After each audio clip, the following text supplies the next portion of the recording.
여러분 안녕하십니까? 시사쇼 정치다 김보건입니다.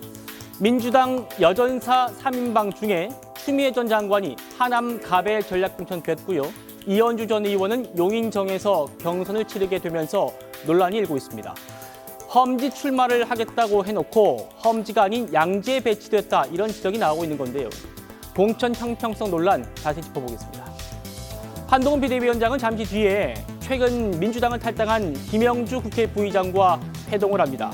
직접 만나서 입당을 설득한다는 건데 관련 속보 들어온 대로 저희가 전해드리겠습니다. 저는 1분 뒤에 돌아옵니다.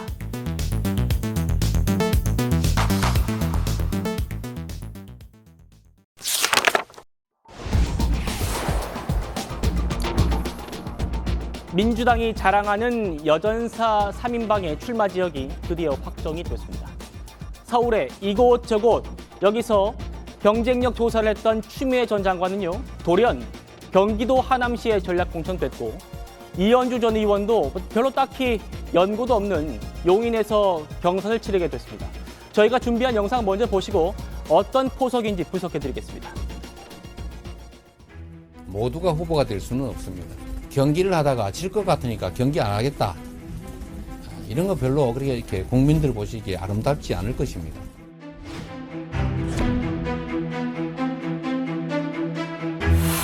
추미애 전 대표라든지 이런 간판급 정치인들이 있습니다. 선당 후사의 자세로 험지 출마를 자원해 주시고 그런 결단을 해주시면 경기 하남시 가배는 추미애 전 더불어민주당 대표를 경기 용인시 정에는 박성민, 이언주, 이헌욱 3인 국민 경선하였습니다.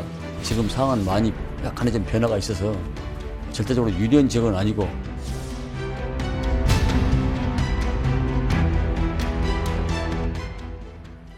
말씀드린 대로 그동안 민주당은 뭐라고 했습니까? 여전사 3인방 험지로 보내겠다 그렇게 말했었거든요. 그런데 추미애, 이현주 이 두 사람이 간 곳이 과연 험지가 맞느냐 이런 근본적인 질문이 기자들이 나왔습니다. 들어보시죠. 지금까지 추미애 전 장관은 험지로 보내겠다라고 얘기해오셨는데 아시다시피 하남 갑은 기존 우리 지역으로서 도농 복합 지역입니다. 새로 분구되는 미사를 중심하는 지역 말고요. 기존 지역이기 때문에 우리 당으로서는 굉장히 이른바 험지라고 할 수 있습니다. 추미애 전 대표가 거기 가셔가지고 험지 가셔가지고 선전을 해 주십사 하는 요청을 드렸던 것입니다. 자, 과연 그럴까? 과연 맞는 말일까? 저희가 따져보겠습니다. 추미애 전 장관이 공천장을 받은 하남시는요. 이번 총선에서 갑과 을로 쪼개지긴 했습니다만 현재 현역 의원은 민주당 소속인 최종윤 의원입니다.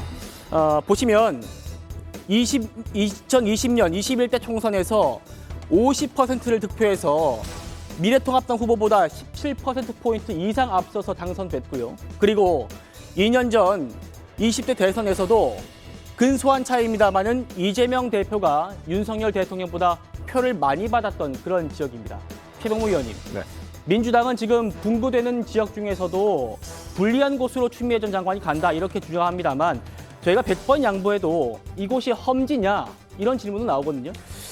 험지라고 정확하게 누가 규정을 하는 건 아닙니다만은 보통의 경우에 이제 민주당 국회의원이 있는 지역은 험지라고 얘기하기는 어렵죠. 그렇지 않습니까? 예. 지금 저 결과에서 봤지만 4년 전에 무려 17%포인트 정도를 민주당 후보가 앞선 가운데 당선이 됐거든요. 예. 그렇다면 저 지역을 어떻게 험지라고 할 수가 있겠는가? 그리고 제가 사실은 역대 전적을 쭉 살펴봤는데 이 하남이라는 지역이요. 인구가 급격하게 늘고 있는 지역입니다. 그렇죠. 그래서 4년 전에 비해서도 벌써 몇만 정도가 늘어서 그러다 보니까 지금 32만이 넘거든요. 네. 그래서 이번에 분구가 되는 지역인데 주로 새로 유입되는 인구들이 젊은 층이 많습니다. 네. 그러면 당연히 민주당이 더 유리하죠. 그렇기 때문에 오히려 2년 전에 이제 이재명 후보가 0.5%포인트 앞섰습니다만 윤석열 후보보다 지금이 2년 지났지 않습니까? 거의. 지금은 아마 그거보다 더 민주당에 유리한 환경으로 바뀌었을 것이다. 저는 직접 제가 하남의 유권자들하고 그 통화를 해봤는데 예. 전체적으로 그런 그 일치된 견해를 보이고 있더라고요. 네, 강성필 부위원장님 어떻게 보십니까? 네, 그렇게 평가할 수도 있는데요. 보시면은 그 지난 대선 때 윤석열 대통령과 그 이재명 대표가 차이가 별로 안 났잖아요. 거의 48, 48이었는데 예. 그 다음에 있었던 지방선거에서는 현역 민주당 시장을 상대로 지금 현재 시장이 56대 43, 무려 13% 차이로 민주당이 졌던 지역입니다. 그러니까 역대 물론 민주당의 강세가 있었던 지역인데 점점 지형이 변하면서 지금은 빨간불이 들어와 있는 상태다. 그래서 결코 민주당이 텃밭으로 볼 수가 없다. 이렇게 판단하고 있습니다. 예, 텃밭은 아니더라도 험지는 아니지 않나 이런 얘기가 나와서 저희가 질문 드려봤고요. 민주당은 지금 추 전 장관한테 어떻게든 공천장을 주려고 그런 노력을 한 것 같기는 합니다. 실제로 서울에 있는 뭐 동작을이라든지 뭐 이런 곳에 여러 곳에서 경쟁력 조사를 실시했었죠. 추 전 장관도 자신이 인기가 많다, 내가 인기 많습니다라고 했었습니다. 그 모습 한번 보시겠습니다. 서울에서 출마하신다는 말씀이 있던데 서울에서 출마하십니까? 비밀입니다. 아니 그러면 세종에서 출마하십니까? 제가 세종에 갔더니 세종에 나오라는 분이 막 있고, 네. 부산에 갔더니 부산에서, 네. 막 광주에서도 오라 그러죠. 네. 오늘 또 안산에 왔더니 출마할까요 여기서? 제가 안산에 출마할까요? 예. 큰일 났네. 네. 정호기 의원님, 뭐 전국 어디든 갈 수 있다. 추미애 전 장관 이런 자신감을 보였던 것 같아요. 네, 저런 근거 없는 자신감이 정치인한테는 꽤 도움이 될 때가 있는데요. 네. 이번에 이제 공천을 받은 이 지역은 격전지라고 보는 것이 맞을 것 같습니다. 일반적으로 이제 과거의 하남과는 달리 젊은 층이 많이 유입되고 또 아파트들이 많이 생기게 되면은 아무래도 민주당으로서는 양지일 수밖에 없습니다. 그러다 보니까 하남 공천을 하면서 안규백 위원장이 절대로 유리한 지역이라고 할 수 없다. 절대로 유리한 지역이라고 할 수 없다라는 거는 그렇다 그래서 불리한 지역도 아니라는 뜻이거든요. 네. 그리고 아마 추미애 그 전 장관의 몇 가지 그 멘트 때문에 이재명 대표는 추미애 장관에 대해서 좀 기대하는 바가 있는 것 같고요. 그리고 나름대로 저 하남을 받기까지 막후에서 얼마나 많은 추미애 나름대로의 노력이 있었을까, 그런 추측은 가능할 것 같습니다. 예, 알겠습니다. 그리고 또 한 명 있죠. 민주당에서 국민의힘으로 갔다가 다시 민주당으로 복당한 이 이현주 전 의원은요. 이탄희 민주당 의원이 불출마를 선언한 이 경기 용인정에서 3자 경선을 치르게 됐습니다. 이 전 의원의 목소리부터 듣고 오시겠습니다. 민주당 전략공관위가 제안한 전략 경선에 참여하겠습니다. 사로서 뭔가 당에서 단수 공천을 할 수도 있다 이런 얘기도 나왔었는데 결과적으로는 뭐 경선을 치르셔야 하는 거잖아요. 네. 그거에 대한 뭐 아쉬움.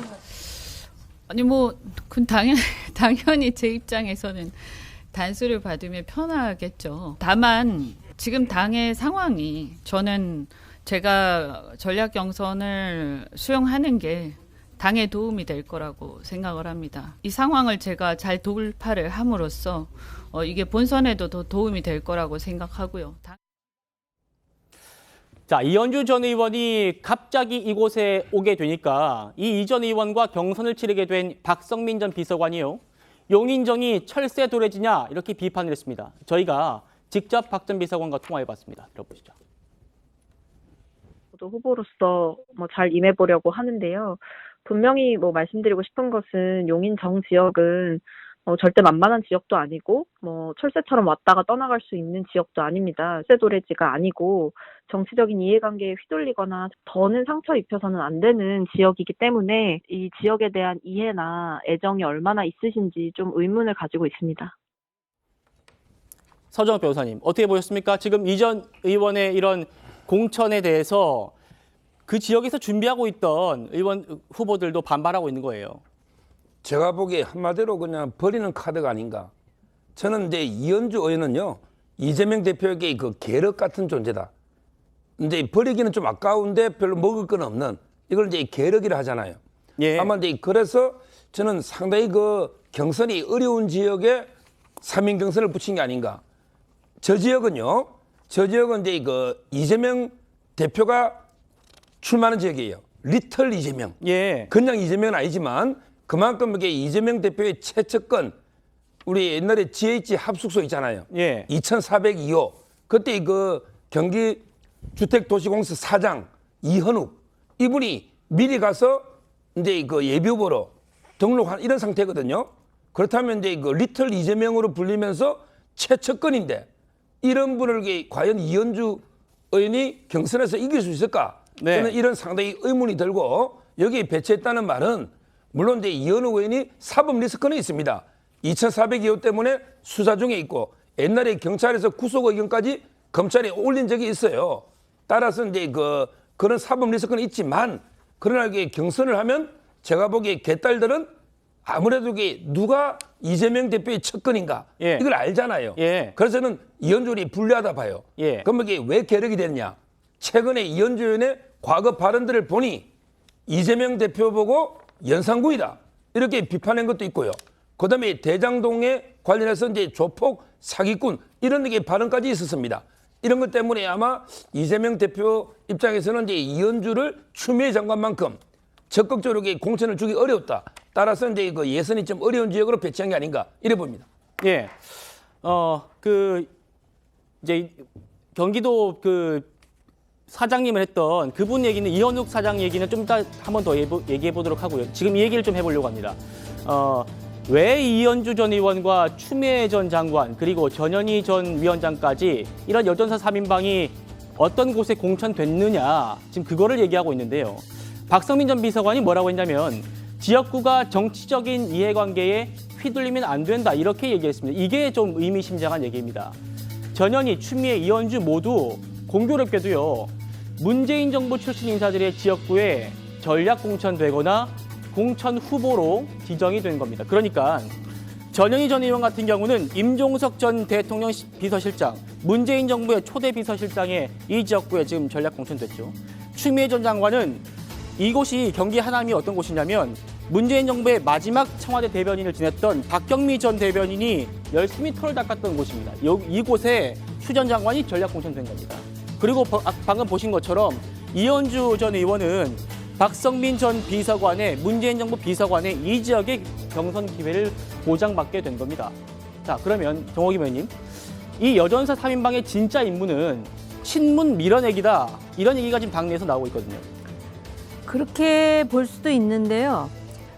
특히 그 임종석 실장과 관련해서는 아주 그냥 뼛속까지 저 사람은 안 된다라는 그런 인식이 있었던 것 같습니다.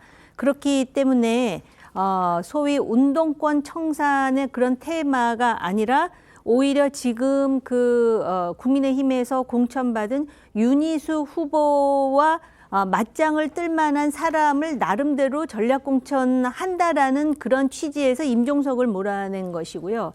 그다음에 하남갑 같은 경우는 박경미 전 대변인에 대해서 저렇게 컷오프를 시킨다 해서 임종석 전 실장만큼 파장이 크지 않을 거라는 계산까지 하고 있는 것이고, 그다음에 이현주 전 의원과 관련해 가지고는 아까 서 변호사 계륵이라는 말씀도 하셨는데 예. 실제로 지금 저 지역은 이현욱이라는 예비 후보가 만만치가 않습니다. 그렇기 때문에 오히려 박성민 전 비서관 같은 경우는 제가 듣기로는 굉장히 이런 평론을 하더라도 나름대로 합리적으로 하고 객관적으로 하다 보니까 오히려 그런 사람들이 지금 살아남지 못하는 이런 정치적 풍토에서 아예 깊은 고려조차 하지 않은 것 아니냐 이런 생각이 드는 것입니다. 그렇기 때문에 지금 저 세 사람 중에 두 사람은 단수 공천을 하지 않습니까? 그래서 두 사람은 단수 공천을 하고 이현주 전 의원에 대해서는 경선을 붙인 그 의도에 대해서 우리가 오히려 생각해 볼 여지가 있는 게 아닌가 그렇게 봅니다. 네, 최병호 의원님. 그러니까 지금 서 변호사님께서 말씀을 주셨습니다만 먼저 이현욱 전 이 경기도 시공사 사장 이분이 지금 찐명 리틀 이재명이라 불리는 분이어서 이 3인 경선 이걸 다양한 해석이 나오고 있거든요, 지금. 아니 그래서 이제 과연 이현주 전 의원이 저 지역에 가서 이미 이현욱 전 사장이 털을 닦고 있는 그 그 경선에서 이길 수 있을 것인가. 물론 그건 뭐 지금 저희가 여기서 섣불리 단정할 수는 없지만 그냥 네. 제 개인적인 견해로 보면 이미 털을 닫고 있었고 그다음에 리틀 이재명이라는 그런 별명까지 붙어 있을 정도면 아마 이현욱 그 후보의 그 경쟁력이 만만치가 않을 거예요. 저 곳에서. 그리고 거기에다 더군다나 박성민 전 비서관은 뭐 거기 토백이라는 거 아니겠습니까?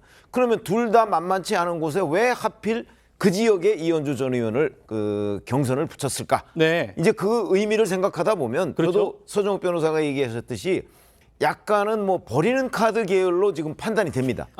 왜냐하면 이현주 전 의원이 과연 저기에서 이길 수가 있을까? 글쎄, 뭐 하여튼 제가 섣부르다는 걸 전제로 그 이기기가 쉽지 않은 것 아닌가. 그런데 그거를 이재명 대표의 공관위가 그러면 모를 것인가? 저는 알고서 했을 거라고 보거든요. 이제 그래서 개인적으로 자꾸 버리는 카드 얘기를 하고 있는 겁니다. 네, 그렇군요. 알고도 왜 공천했을까? 안규백 위원장 목소리 한번 들어보시죠. 지금 용인정 같은 경우에는 민주당세가 강한 곳이고 이현주 의원님도 이제 전세 역할을 하기에는 조금 부족하지 않나. 사실 이 지역은 절대적으로 유리한 지역은 아니고 가서 열심히 해야 될 그럴 지역으로 판단을 했습니다. 전략 지역이 아니고 본인의 3인 경선으로 결정을 했다는 말씀을 드립니다. 원래 준비하신 분들이 좀 불공정한 거 아니냐, 이현주 전 의원님만 밀어주는 거 아니냐 이런 비판 목소리가 나오거든요. 만약에 특정 후보를 밀어주려고 했으면은 이 지역에 대해서 경선을 붙이지 않고 바로 전략으로 단수를 했겠죠. 차재현 교수님, 안규백 위원장 설명 어떻게 들으셨습니까? 글쎄요, 뭐 저는 뭐 지금 구기자 입장에서 들었을 때는 좀 납득이 잘 안 돼요. 네. 솔직히 안규백 위원장이 여전사 3인방 이야기하면서 그분들의 일종의 뭐라고 전투력, 선명성 이런 부분들을 강하게 강조를 했었잖아요. 그렇기 때문에 뭐 험지까지는 아니라 하더라도 소위 말하는 격전지를 가야만 민주당의 확장성이 보장되는 거 아니겠습니까? 그런 측면에서 봤을 때는 지금 이현주 의원을 비롯한 여전사 3인방의 이 공천 자체가 상당히 많은 사람들이 고개를 갸웃거릴 수밖에 없다. 물론 뭐 전현희 위원장 같은 경우는 사실은 뭐 중성동갑이 그렇게 뭐 쉽지는 않다고는 하지만 그래도 민주당이 계속적으로 당선되었던 곳이기 때문에 그 세 곳을 다 포함시켜서 본다고 했을 때 연서 3인방의 이 배치라는 것 자체가 도대체 민주당은 어떠한 전략을 갖고 있는가, 이 전략적 일관성이 있는가 이런 부분들에 대해서 생각을 할 수밖에 없는 것이고요. 또 하나는 지금 이현주 전 의원이 사실은 이 지역에 지금 이 박승민 전 비서관을 있는 지역이거든요. 공교롭게도 박 전 비서관 같은 경우는 어떻게 보면 친문계의 막내격이잖아요. 그렇기 때문에 저는 오늘 뭐 이 박승민 이 전 비서관이 한 이야기가 상당히 저는 뭐 청년 정치인으로서 용기 있는 발언이라고 생각해요. 단순하게 친문계를 저격했다는 것이 아니라 이 당 저 당 다니면서 사실 어떻게 보면 자신의 정치적 이해에 상당히 민감하게 움직이는 그러한 정치인들의 행보에 대한 따끔한 질책이라는 생각이 들거든요. 그런 측면에서도 상당히 있는 것이고, 그러니까 저는 뭐 의미 있는 발언을 했다고 생각하고, 또 하나는 이현주 의원이 과연 이 지역에 어떠한 연구를 갖고 있는가, 뭐 그런 부분들을 따져봤을 때도 상당히 좀 뭐 이렇게 구기자 입장에서는 납득하기 힘든, 뭐 저는 그러니까 일종의 경선 이게 해부가 아닐까 하는 생각이 듭니다. 그렇군요. 문재인 정부 청와대에서 정무수석을 지냈던 최재성 전 의원은요, 이 여전사 3인방에 대해서 굉장히 박한 평가를 냈습니다. 들어보시죠.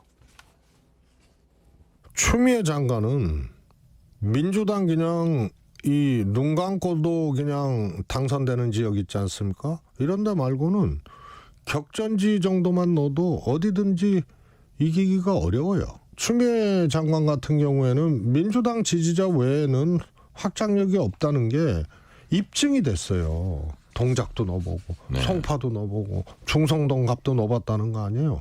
안 되잖아요. 그런데 무슨 여전사예요. 이현주 전 의원은 어때요? 이현주 전 의원은요, 철새도 해를 걸르는데 민주당에서 다른 당 갔다가 바로 온 게 아니고요, 몇 당을 또 거쳤어요. 확장력이 없잖아요. 총선에 무슨 도움이 되죠? 여전사 아닌 사람을 여전사로 나가면 질 수밖에 없는 사람을 여전사로 해서 정말 주작도 이런 주작이 없죠. 강선필 부위원장님. 네. 제가 앞서 설명드렸듯이 서울 동작구나 송파나 중성동갑이나 이렇게 추미애 전 장관을 놓고 여론조사를 많이 돌렸는데 중도 확장성이 없는 걸로 확인되지 않았냐. 이현주 전 의원은 그렇게 많은 당을 거치면서 왔지만 그러면 결국 중도 확장성이 없다는 게 증명된 거 아니냐. 그러면 이런 사람들을 왜 전략 공천하느냐. 이게 지금 최재성 전 의원의 얘기입니다. 어떻게 들으셨습니까? 네, 먼저 그러면 추미애 전 장관부터 한번 얘기를 해볼게요. 아까쯤에 제가 그 이상호 그 현재 그 전임 시장이 지금 현재 시장에게 13% 차이로 제가 패배했다고 했는데 그 전에 지방선거에서는 거의 30%를 앞서서 완승을 한 지역이에요. 그렇게 따진다면 이 두 번의 선거에 따라서 거의 40% 이상의 차이가 났다는 거는 분명히 그 지역이 문제가 있다는 거기 때문에 저는 추미애 장관이 가서 험지는 아니고 격전지에 가서 본인의 개인기와 인지도로 한번 우리 민주당의 어떤 빨간불이 들어온 의석을 가져와야 되는 필요성은 있다라고 보여지고요. 부위원장님 죄송한데 지금 최재성 의원 얘기는 추미애 전 장관은 그렇게 해서 뒤집을 수 있는 능력이 없는 사람이라는 지금 비판이거든요. 그런데도 지금 공천한 이유가 뭐냐는 겁니다. 그러니까 본인의 그 판단이시겠죠. 최재성 전 정무수석의 개인적인 의견인 것이고요. 저는 이것도 제 개인적인 의견이 아니라 당이 이러한 것들을 포석에 두고 판단을 했을 거라는 겁니다. 그러니까 이것은 사실 선거가 한번 있어 보면 드러날 일이겠지요. 그리고 이제 이현주 의원 같은 경우는 이제 3인 경선이 되지 않았겠습니까? 사실 저도 이 부분은 약간 의아한 면이 있습니다. 저는 사실 이현주 의원을 용인 정에 투입할 게 아니라 용인 갑에 보내야 된다고 생각을 했어요. 왜냐하면 용인 갑은 전통적으로 국민의힘의 강세 지역입니다. 그리고 윤석열 대통령의 측근이라 불리는 이원모 전 비서관이 있기 때문에 오히려 험지에 가서 상징적인 의미가 있다고 봐요. 그리고 또 이 용인갑 지역은 두 번의 20대, 21대 국민의힘 소속 국회의원이 안 좋은 일로 의원직을 상실한 지역입니다. 그래서 사실 저는 그 한동훈 비대위원장이 정치개혁의 일환으로 국민의힘의 귀책 사유가 있으면 무공천한다고 했거든요. 그래서 저는 이 용인 갑 지역은 무공천을 해야 된다고 생각을 해요. 그래서 이러한 점들이 있기 때문에 오히려 어떤 친문과의 갈등이 있고 뭐 이렇게 여러 가지 당을 돌았다는 비판이 있는 이현주 의원으로서는 이런 격전지나 험지에 가서 당의 희생을 좀 하는 것이 맞지 않나라고 생각을 해봅니다. 알겠습니다. 그러면 추가로 오늘 민주당이 발표한 공천 결과를 좀 짚어드리겠습니다. 이겁니다. 친명 강세, 비명, 친문 약세 이 기조는 좀 계속되는 것 같습니다. 김병기 의원, 신명계라고 불리는 김병기 의원 이번에 공관위에서 관사를 맡았죠. 단수 공천 받았습니다. 친명계 좌장이라 불리는 정성호 의원도 단수 공천 받았고요. 김윤덕 의원, 한병도 의원 같은 경우는 뭐 문재인 정부에서 고위직을 했습니다만 지금 친명계로 분류되는 그런 분입니다. 반면에 이인영 전 장관은 단수 공천 받았습니다만 친문계 핵심이라 불리는 이 전해철 전 장관, 전해철 의원은 경선을 통보받았습니다. 자, 어떻게 보십니까? 서정욱 변호사님. 친명 단수 공천, 친문 경선 이 기조는 계속되는 그렇게 분석할 수밖에 없는 것 아닙니까? 그렇죠. 아마 이제 이인영 의원만 원래 이제 이인영 의원을 빼고 여론조사에 돌린 게 있었거든요.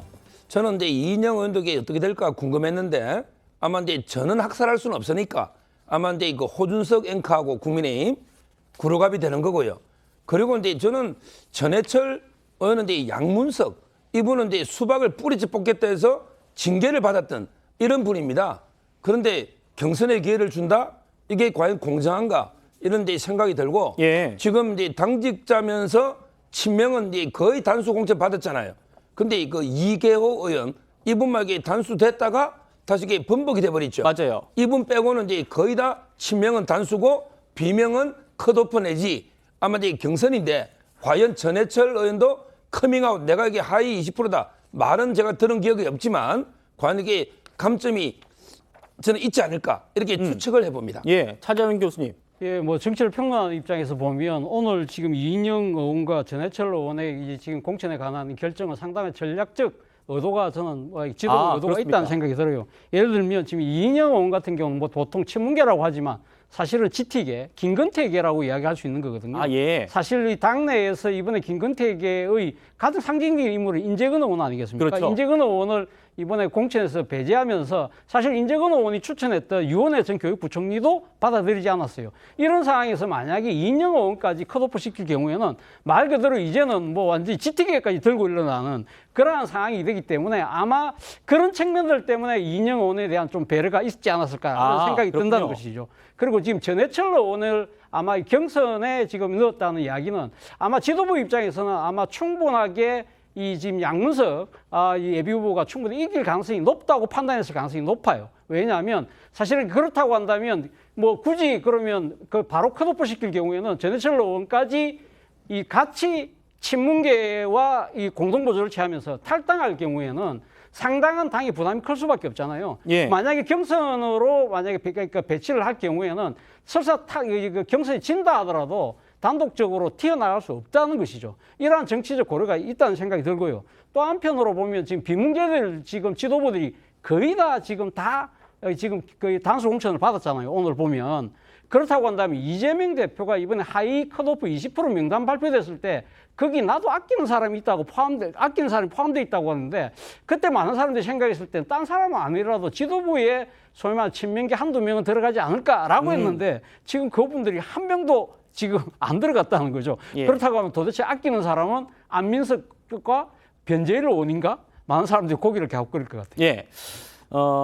정확한 팩트는 인재근 의원 같은 경우에는 본인이 불출마를 하겠다고 했습니다만 당 내에서는 여러분들이 불출마를 압박받아서 할 수밖에 없게 내몰렸다라는 평가도 있는 것 같습니다. 그렇죠. 그 인재근 의원하고 사실은 이재명 대표하고 만났다는 거 아니에요. 거기서 아마 불출마를 권유받았다는 것이 언론의 보도이기 때문에 아마 그러한 이 당의 기류를 보고 인재근 의원이 불출마를 선언했지만 사실상이 정치적 컷오프가 아닐까라는 것이 제 생각입니다. 네, 알겠습니다.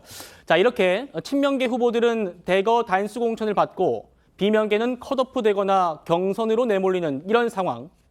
비명계 의원들은요, 이재명 대표가 이 상황을 즐기고 있다 이렇게까지 말한 적이 있죠. 문재인, 이해찬도 막지 못한 이재명 대표 앞을 막아선 한 사람이 있다고 합니다. 바로 홍익표 원내대표인데요.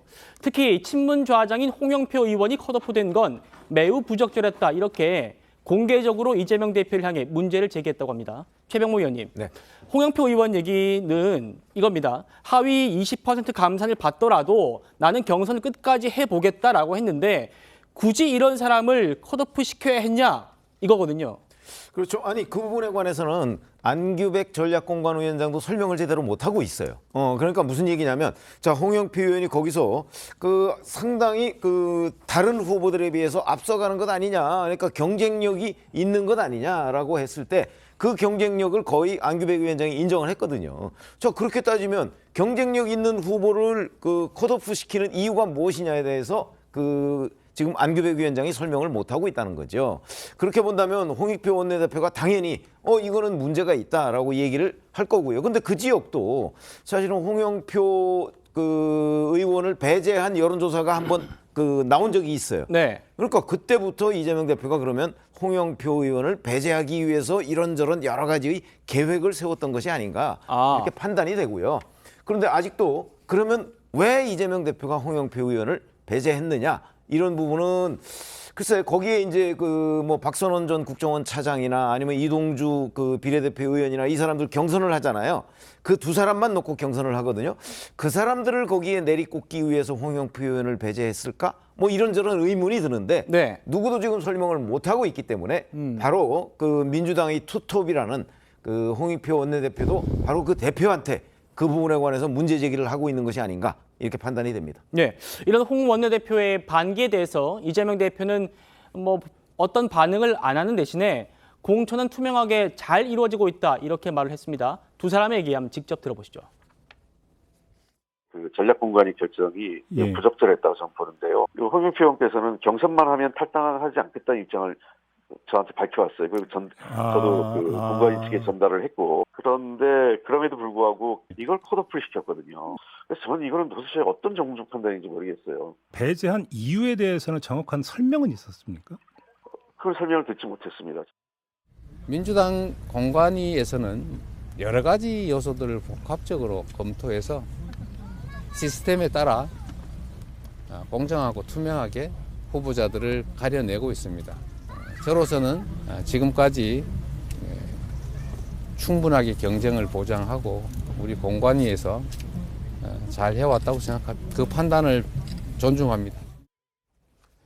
서정욱 변호사님, 이재명 대표 얘기 어떻게 들으셨는지 여쭤볼 텐데 지금 홍익표 원내대표도 이유에 대해서 들어보지 못했다고 했습니다. 그런데 조금 전에 발표된 걸 보면 소위 올드보이라고 불리는 박지원 전 국정원장이나 정동영 전 대표 같은 경우에는 경선을 보장받았단 말입니다. 어떻습니까?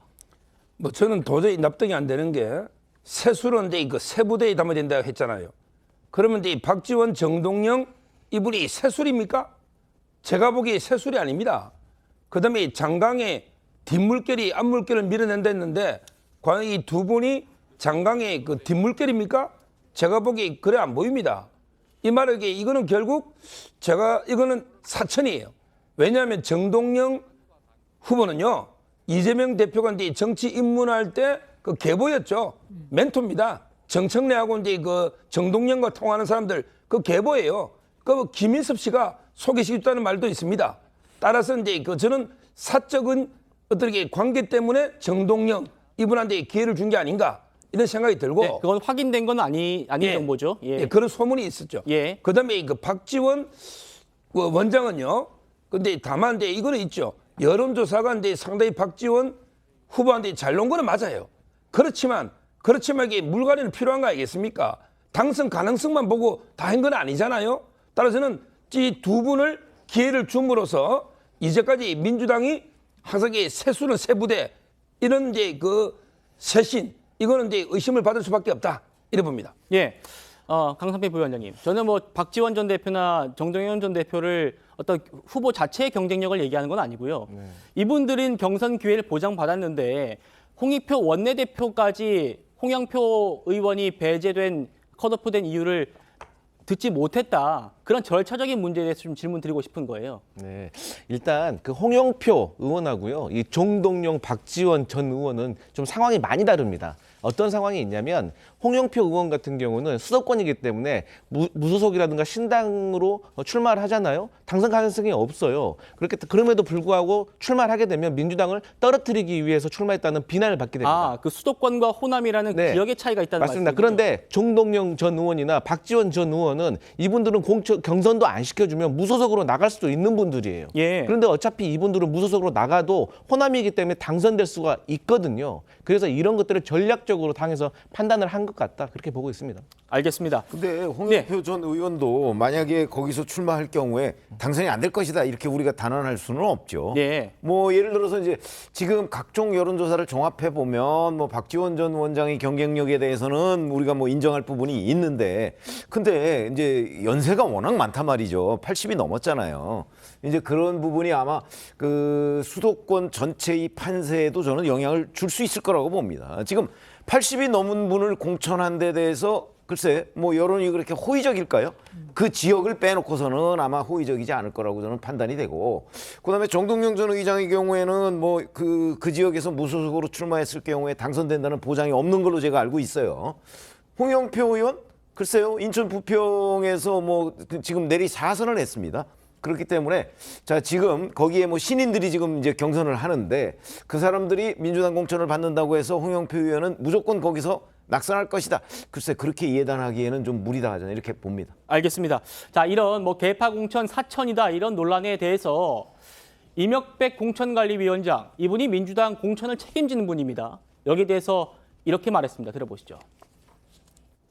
저는 당의 단결과 통합을 저해하는 개파 공천을 한 적이 없습니다. 지금 현재 이 공천 결과를 보면 친문과 비문의 뭐 숫자가 그렇게 차이 나지 않는 것으로 알고 있습니다.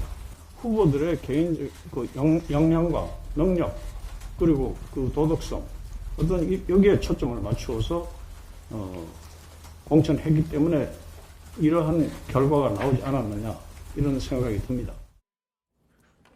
차재현 교수님 어떻게 들으셨습니까? 개파 공천 없고 우리는 정확한 공천 룰을 지켜서 하고 있다 이런 얘기입니다. 그렇다고 한다면 이 지금 그러니까 이 대한민국의 상당한 그 여론들이 지금 민주당의 공천이 상당히 문제가 많다고 다 한 목소리를 질타를 하고 있잖아요. 그렇다고 한다면 이 뭐 이명백 공관위원장 사실 정치인이 아니신 분인데 학자신데 이런 여론의 목소리하고는 전혀 동떨어진 이야기하시는 거니까 좀 제가 듣기에는 조금 안쓰럽네요. 사실 어떻게 보면 지난번에도 하위평가 20%와 관련해서 본인은 그냥 통보하는 역할만 했다고 했잖아요. 그러면서도 나중에는 뭐 본인이 재심 선고 왔을 때는 바로 재심도 제대로 밟지도 않고 바로 각하를 시켜버렸거든요. 이런 모습들이 과연 원칙 있는 공천을 책임진 분의 태도인가 이런 비난들이 상당히 비판이 따를 수밖에 없는 상황이고요. 앞서 말씀하신 것처럼 친문과 비문이 1대1이라는 뭐 이 숫자만 가지고 이렇게 기계적으로 균형을 갖췄다는 이야기 자체가 상당히 정치학자이신데 이 정치적 의미를 모르실 분도 아닌데 너무 좀 이렇게 좀 이 여론을 좀 이렇게 상당히 호도하시는 것 같다는 생각이 들고요. 앞서 이야기했던 그 박지원, 정동영 전 의원들에 대해서 공천한 부분도 저는 사실은 이 공관위가 사실 이런 부분들에 있어서는 좀 전략적 판단을 할 필요가 있다는 생각이 들어요. 예를 들면 그 두 분이 지금 나가는 곳이 민주당의 안방이라는 호남입니다. 거기에서는 만약에 그 두 분이 설사 무소속으로 나가서 그분들이 당선된다 하더라도 그분들이 나중에 어디로 갈까요? 결국 민주당으로 들어올 수밖에 없잖아요. 그렇다고 한다면 사실은 그러니까 대표 입장, 이재명 대표 입장에서는 만약에 총선이 끝났을 때 민주당의 의석수가 몇 석이 되느냐에서 그러니까 친민주당의 무소속표는 일단 제외되니까 자신의 성적표가 조금 하락되는 측면이 있잖아요. 그런 것 때문에 아마 제 생각에 공천했을 가능성이 상당히 높다고 보는데 문제는 앞서 우리 선혁 변호사 말씀하신 것처럼 이 지금 시대의 조류가 뭔가 이 혁신, 인적 쇄신을 통한 혁신을 이야기하는 것이라고 한다면 이 두 분을 이 노장들을 공천함으로써 사실은 지금 수도권의 민심을 흔드는 그런 하나의 자충수가 될 수밖에 없다. 그런 측면에서 봤을 때 이명박 공관위원장이 그런 부분들은 분명하게 짚어야 되는데 그런 걸 짚지 못했다는 부분이 좀 안타깝네요. 알겠습니다. 지금까지 충분하게 경쟁을 보장했다 이런 이재명 대표가요. 오늘 자신의 페이스북에 이런 글을 올렸습니다. 최측근이라고 꼽히는 김지호 당대표 정무조정부실장이 공천에 승복하고 낙천 인사를 하는 그런 사진을 공유하면서요. 지금 보시는 것처럼 오랜 나의 동지 김지호 미안하오 그리고 고맙소. 동지의 희생과 헌신을 기억할 거요. 이렇게 올렸습니다. 정호김 의원님.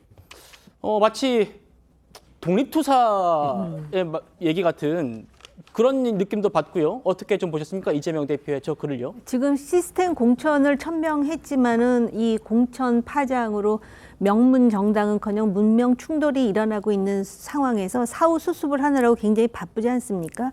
그러다 보니까 친명계도 기계적으로 몇 명을 컷오프 시키고 또 친문이라고 할 수 있는 사람도 단수 공천을 이제 정말 그 친명에 비교하면은 몇 명 되지 않지만 그런 상황에서 자신의 복심이라고 할 수 있는 정무조정실장을 공천에 승복하게 함으로써 마치도 지금 내 그 팔다리가 잘리는 심정이지만 지금 민주당은 시스템 공천을 하고 있어요라는 코스프레를 하기에는 지금 얼마나 좋은 환경을 지금 이 김지호 당대표 정무조정실장이 만들어주고 있으니까 지금 그런 상황에서 이제 뭐 미안하고 고맙소 독립운동이라기보다는 무슨 남녀관계인 것 같이 그런 글을 이렇게 언급함으로써 지금 민주당은 시스템 공천이에요 하고 또 한 번 굳이 강조하고 있는 상황이라고 보여져요. 예, 알겠습니다.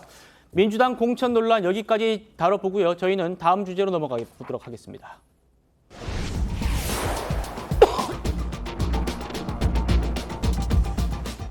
제가 앞서 설명드렸듯이 한동훈 위원장이요. 민주당 공천에 반발해서 탈당을 한 김영주 국회 부의장과 잠시 뒤에 서울 모처에서 만납니다. 여러분들 많이 아시는 것처럼 이미 여러 번 접촉을 해서 입당을 권유한 걸로 알려지고 있죠. 김영주 부의장은 지난달에 자신이 하위 20%에 포함된 걸 인정할 수 없다면서 공개 반발했었는데요. 그때 목소리 한번 듣고 오시겠습니다. 민주당이 잘 되기를 바라지만 이재명을 지키지는 않겠습니다. 저는 우리 사회 정치 발전을 위한 길이라면 그것이 무엇이든 마다하지 않겠습니다. 김영주 부의장 어제 이미 국회 부의장직을 사퇴한 걸로 알려지고 있습니다. 사표를 냈다고 합니다. 그리고 민주당이 또 탈당계를 냈고요. 그리고 잠시 뒤에 한 5분 정도 뒤면 아마 속보가 좀 전해오지 않을까 싶은데 한동훈 위원장과 오늘 회동을 하고 그리고 4일에 기자회견이 잡혀 있는 것 같고요. 7일에 아마 이렇게 되면 국민의힘에 입당하지 않을까 이런 수순으로 지금 전개가 되고 있습니다. 최병무 의원님. 네. 그러니까 김영주 부의장이 어제 2월 임시국회를 마지막 본회의로 마치고 국회 부의장직을 사퇴했다. 사표를 내고 지금 한동훈 위원장과 만난다는 겁니다. 어떻게 해석하십니까? 그렇죠. 뭐 사표를 냈지만 이제 사표가 아직 수리되지는 않은 걸로 알고 있고요. 예. 근데 저 국회 부의장이라는 게 민주당 몫입니다. 그렇기 때문에 본인이 민주당을 탈당하면서 민주당 몫의 국회 부의장을 내려놓는 거는 그야말로 공직윤리상 맞는 거라고 봐야죠. 그렇군요. 그런데 묘한 거는 공직윤리라는 부분에서 김영주 부의장이 0점을 받았다고 해요. 근데 공직윤리상 국회 부의장을 이렇게 내려놓는 사람이 0점을 받았다. 그러니까 그런 것들이 전체적으로 이제 신뢰성에 좀 문제가 있다. 이렇게 보여지고 어쨌든 그동안 여러 차례 타진을 했는데 한동훈 비대위원장과 만난다. 이걸 보면 이제 국민의힘 입당을 굳혔다. 우리가 이렇게 판단할 수가 있는 대목이고 예. 그렇게 되면 서울 영등포 갑입니다. 영등포 갑에서는 계속해서 이제 국민의힘이 굉장히 험지거든요. 그 험지에서 이제 김영주 국회 부의장이 만약에 국민의힘 간판으로 출마를 한다면 아마 국민의힘으로서는 상당한 정도의 원군을 얻은 셈이 될 것이다. 이렇게 판단이 됩니다. 알겠습니다. 자, 한동훈 위원장은 앞서서 김영주 부의장에 대해서 굉장히 합리적이고 상식적인 분으로 기억한다면서 아주 호의적인 태도를 보여왔습니다. 다시 한번 들어보시겠습니다. 김영주 국회 부의장은 대단히 합리적이고 상식적인 분인 것으로 저는 기억합니다. 제가 법무부 장관을 할 때 안민석 의원이 황당한 소리 할 때 내년 총선 출마하십니까? 그런 문제를 대정부질에서 물을 거는 아닙니다. 뭐 의원님은 출마하십니까? 저는 하죠. 잘 되길 바라겠습니다. 그런 답변 태도가 문제입니다. 의장님 주의를 주시길 바라겠습니다. 제가 처음에 법무부 장관 나오실 때부터 질의하는 거나 답변하시는 걸 지켜봤습니다. 적절한 질문은 아니었다고 생각을 하고요. 저는 저분 저래도 되나? 하는 생각 그때 좀 걱정을 했었거든요. 그런 식의 합리적이고 상식적인 의정 활동 때문에 그런 지금 이런 어려움을 겪으시는 것 같은데요. 강성필 부위원장님, 4선의 김영주 의원 굉장히 노동계와 또 지역 조직력이 강한 그런 분으로 평가됩니다. 지금 한동훈 위원장과 만나서 국민의힘에 입당을 한다면 민주당으로서는 굉장히 타격을 입을 수밖에 없지 않을까 하는 전망들이 나오는데 어떻게 보십니까?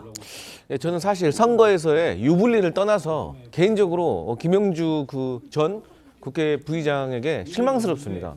4선 국회의원, 노동부 장관, 국회 부의장 그야말로 당의 많은 혜택을 받으신 분이에요. 안 그렇습니까? 국회의원 한 번 하기도 어려워요. 어떤 분들은 지금도 이 소란이지만 공천을 못 받고 경선의 기회도 못 받으신 분들이 얼마나 많은데 이 정도 혜택을 누리셨고 또 이분이 일본 여행 논란이 있었을 때 국민의힘에서 얼마나 비난을 하고 조롱하고 성명 내면서 사퇴하라고 했습니까?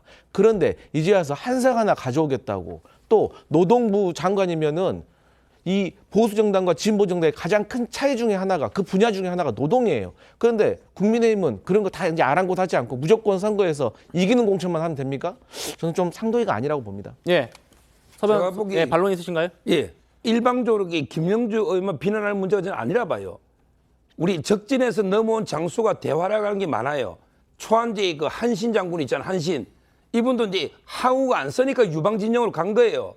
제 말은 지금 이제 이상민 의원 유성애, 그다음에 시흥의 김윤식, 그다음에 남양주병의 조광안, 그리고 이제 우리 국회 부의장 김영주 이분들이 저는 이재명 대표가 어떻게 예우를 했습니까? 이재명 대표 체제에서 김윤식 시흥시장은 아예 컷오프가 4년 2번 됐습니다. 그래서 국민의힘으로 넘어온 거 아닙니까? 시흥을 해.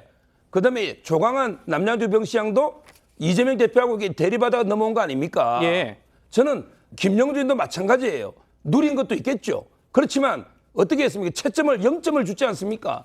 0점을. 이게 말이 됩니까? 저는 이런 식으로 이게 말도 안 되게 컷오프 시기는 이것 때문에 넘어온 거기 때문에 너무 이게 한쪽만 비난할 건 아니다. 이래 봅니다. 예. 자, 지금 이 시각 생방송으로 저희가 전해드리고 있습니다. 김영주 국회 부의장과 한동훈 비대위원장의 만남, 당초 비공개로 예정돼 있었는데 이게 좀 알려지면서 아마 두 사람이 일부는 공개하는 쪽으로 가닥을 잡고 지금 언론에다가 생방송을 허용한 것 같습니다. 저희도 지금 취재진이 서울 종로구의 한 식당으로 가 있고요. 지금 보이시는 저 자리에서 잠시 뒤면 한동훈 위원장과 김영주 국회 부의장이 독대를 할 걸로 보입니다. 이 자리에서는 짐작되듯이요. 국민의힘으로 입당을 해달라는 그런 한동훈 위원장의 요청이 있을 것 같고 김영주 부의장의 화답도 바로 나오지 않을까 싶습니다. 두 사람 일단 잠시 뒤에 만날 것 같고 만나기 직전에 어제 김영주 부의장이 민주당의 탈당계를 내고 민주당 몫의 국회 부의장도 사표 그만두겠다 이런 뜻을 국회에 제출한 걸로 저희 취재 결과 확인이 됐습니다. 잠시 뒤에 한동훈 위원장과 김영주 부의장의 회동이 이루어지고 또 어떤 말씀들이 오가면은 저희가 전해드리도록 하고요. 차재원 교수님 어떻게 보십니까? 김영주 부의장의 이 국민의힘 입당이요? 글쎄요, 뭐 김영주 부의장 입장에서는 상당히 이제 본인이 오래 몸담았던 민주당으로부터 부당한 평가를 받았다고 생각하기 때문에 아마 탈당하는 뭐 저는 할 수 있다고 봅니다만 굳이 국민의힘으로 넘어가실 필요가 있을까라는 생각이 든다는 겁니다. 물론 뭐 본인 입장에서는 한 번 더 도전을 하는 데 있어서 거대 정당의 소속이 되고 싶은 마음도 있었겠죠. 그러나 이 지금 앞서 우리 강승필 부위원장 말씀하신 것처럼 민주당에서의 정치적인 여러 가지 그러니까 은혜를 입었던 부분들에 대한 그런 부분들을 아마 한번 이 정치적 뭐랄까요, 뭐 도의 내지는 의리 이런 측면에서 봤을 때는 상당히 좀 아쉬운 결정이 아닐까 생각이 들고요.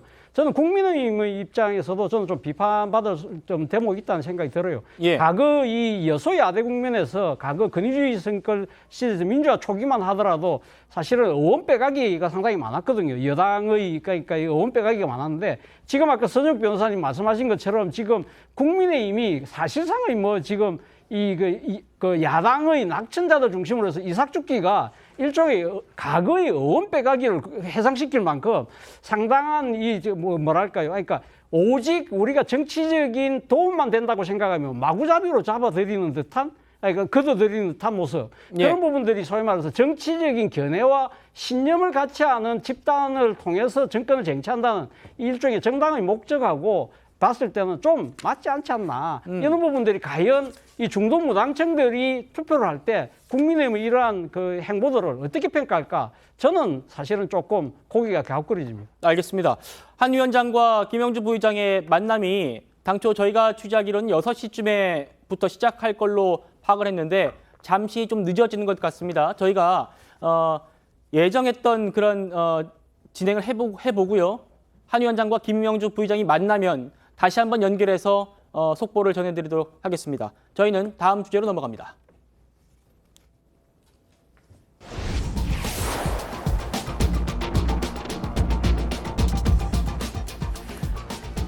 네, 오늘 자랑스런 3.1절입니다.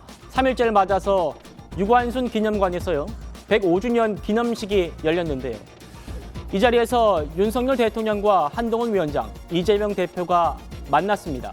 어떤 모습이었을지 오늘 기념식 장면과 함께 저희가 모아봤습니다.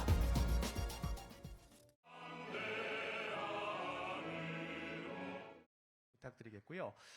마지막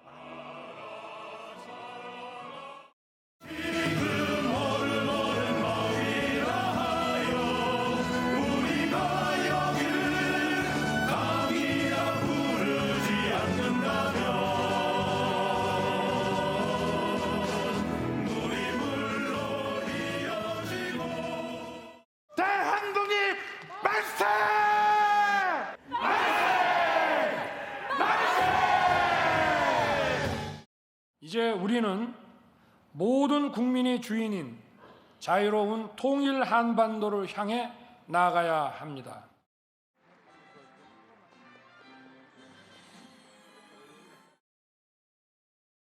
네, 오늘 기념식에서는요 이재명 대표와 한동훈 위원장이 나란히 앉아서 얘기를 나누는 장면이 카메라에 포착이 됐습니다. 두 사람이 무슨 얘기를 나눴는지 저희 TV조선이 취재를 해봤습니다. 문답은 짧습니다만 이렇게 얘기를 했대요. 한동훈 위원장이 먼저 건강 괜찮으신가요? 이렇게 먼저 물었고요. 이재명 대표가 덕분에 괜찮습니다. 이렇게 얘기를 했다고 합니다. 최병모 의원님.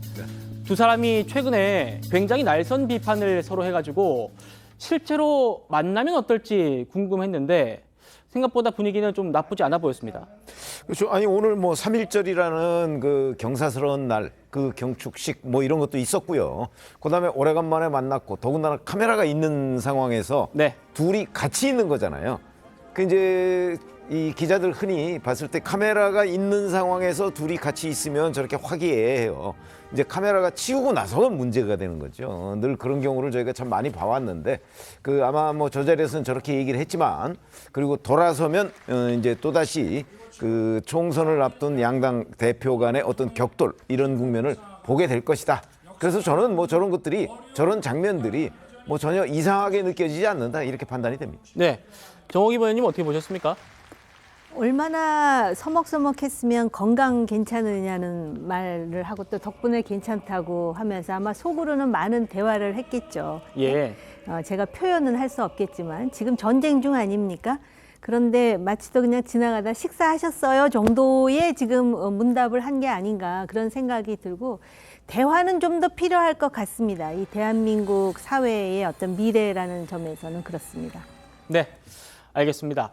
자, 그런데요. 오늘 행사장에서 훈훈한 모습이라고 또 화제가 된 장면이 있어서 그걸 좀 소개를 해드리려고 합니다. 바로 한동훈 위원장이요. 행사장에서 누군가를 보고 아주 반갑게 인사를 했거든요. 그게 누굴까요? 한번 보시겠습니다. 어르신이 저랑 광복절 때 사진 찍으신 분. 이제 나옵니다. 네. 잘 지내셨어요? 건강하십시오. 건강하십시오. 아니, 아들이 못하게 했는데. 우리 장관님. 어머님이시잖아, 그죠? 예, 지난번에 제가 광복절 때 뵌 예. 어머님 맞죠? 아이고, 너무 고마워서. 아이, 제가 고맙죠. 오늘 또 저 대통령님하고 같이 사진 찍었대요. 서정학 변호사님, 저게 설명을 좀 드리면은 광복절 때 만난 할머님인데 한 위원장이 기억을 하고 인사를 드린 그런 상황이라고 해요? 저걸 보고 이게 진짜 한동훈 위원장은 이제 타고난 정치인이다.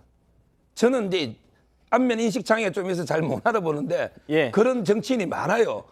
인사를 이게 여러 번 했는데도 꼭 이게 처음 본 것처럼 이러면 이게 정치인으로서 큰 결격 사유인데 지금 이게 8.15면 얼마나 지났습니까? 3.1절이면 야 이걸 이게 알아보고 저렇게 언제 본 거 알아보고 인사한다는 거 저거는 가시 꾸밈이 없잖아요. 그렇다면 저는 한동훈 위원장은 역시 타고난 정치인이다. 이렇게 저는 평가합니다. 예, 차정 교수님 옆에서 굉장히 웃고 계신데 안면 인식 장애가 있는 나는 힘들겠지만 한동훈 위원장은 해냈다 이 얘기입니다 지금.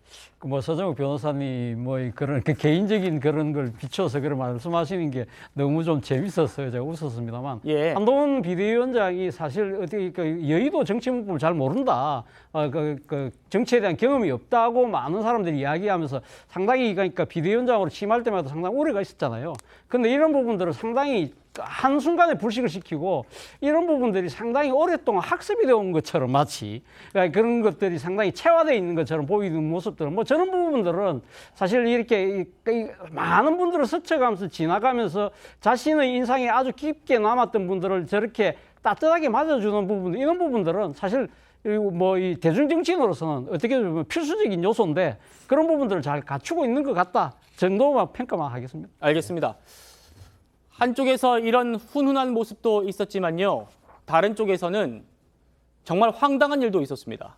바로 윤봉길 의사의 손녀인 윤주경 국민의힘 의원이 인천 계양구에서 열린 3.1절 행사에 참석을 했는데요.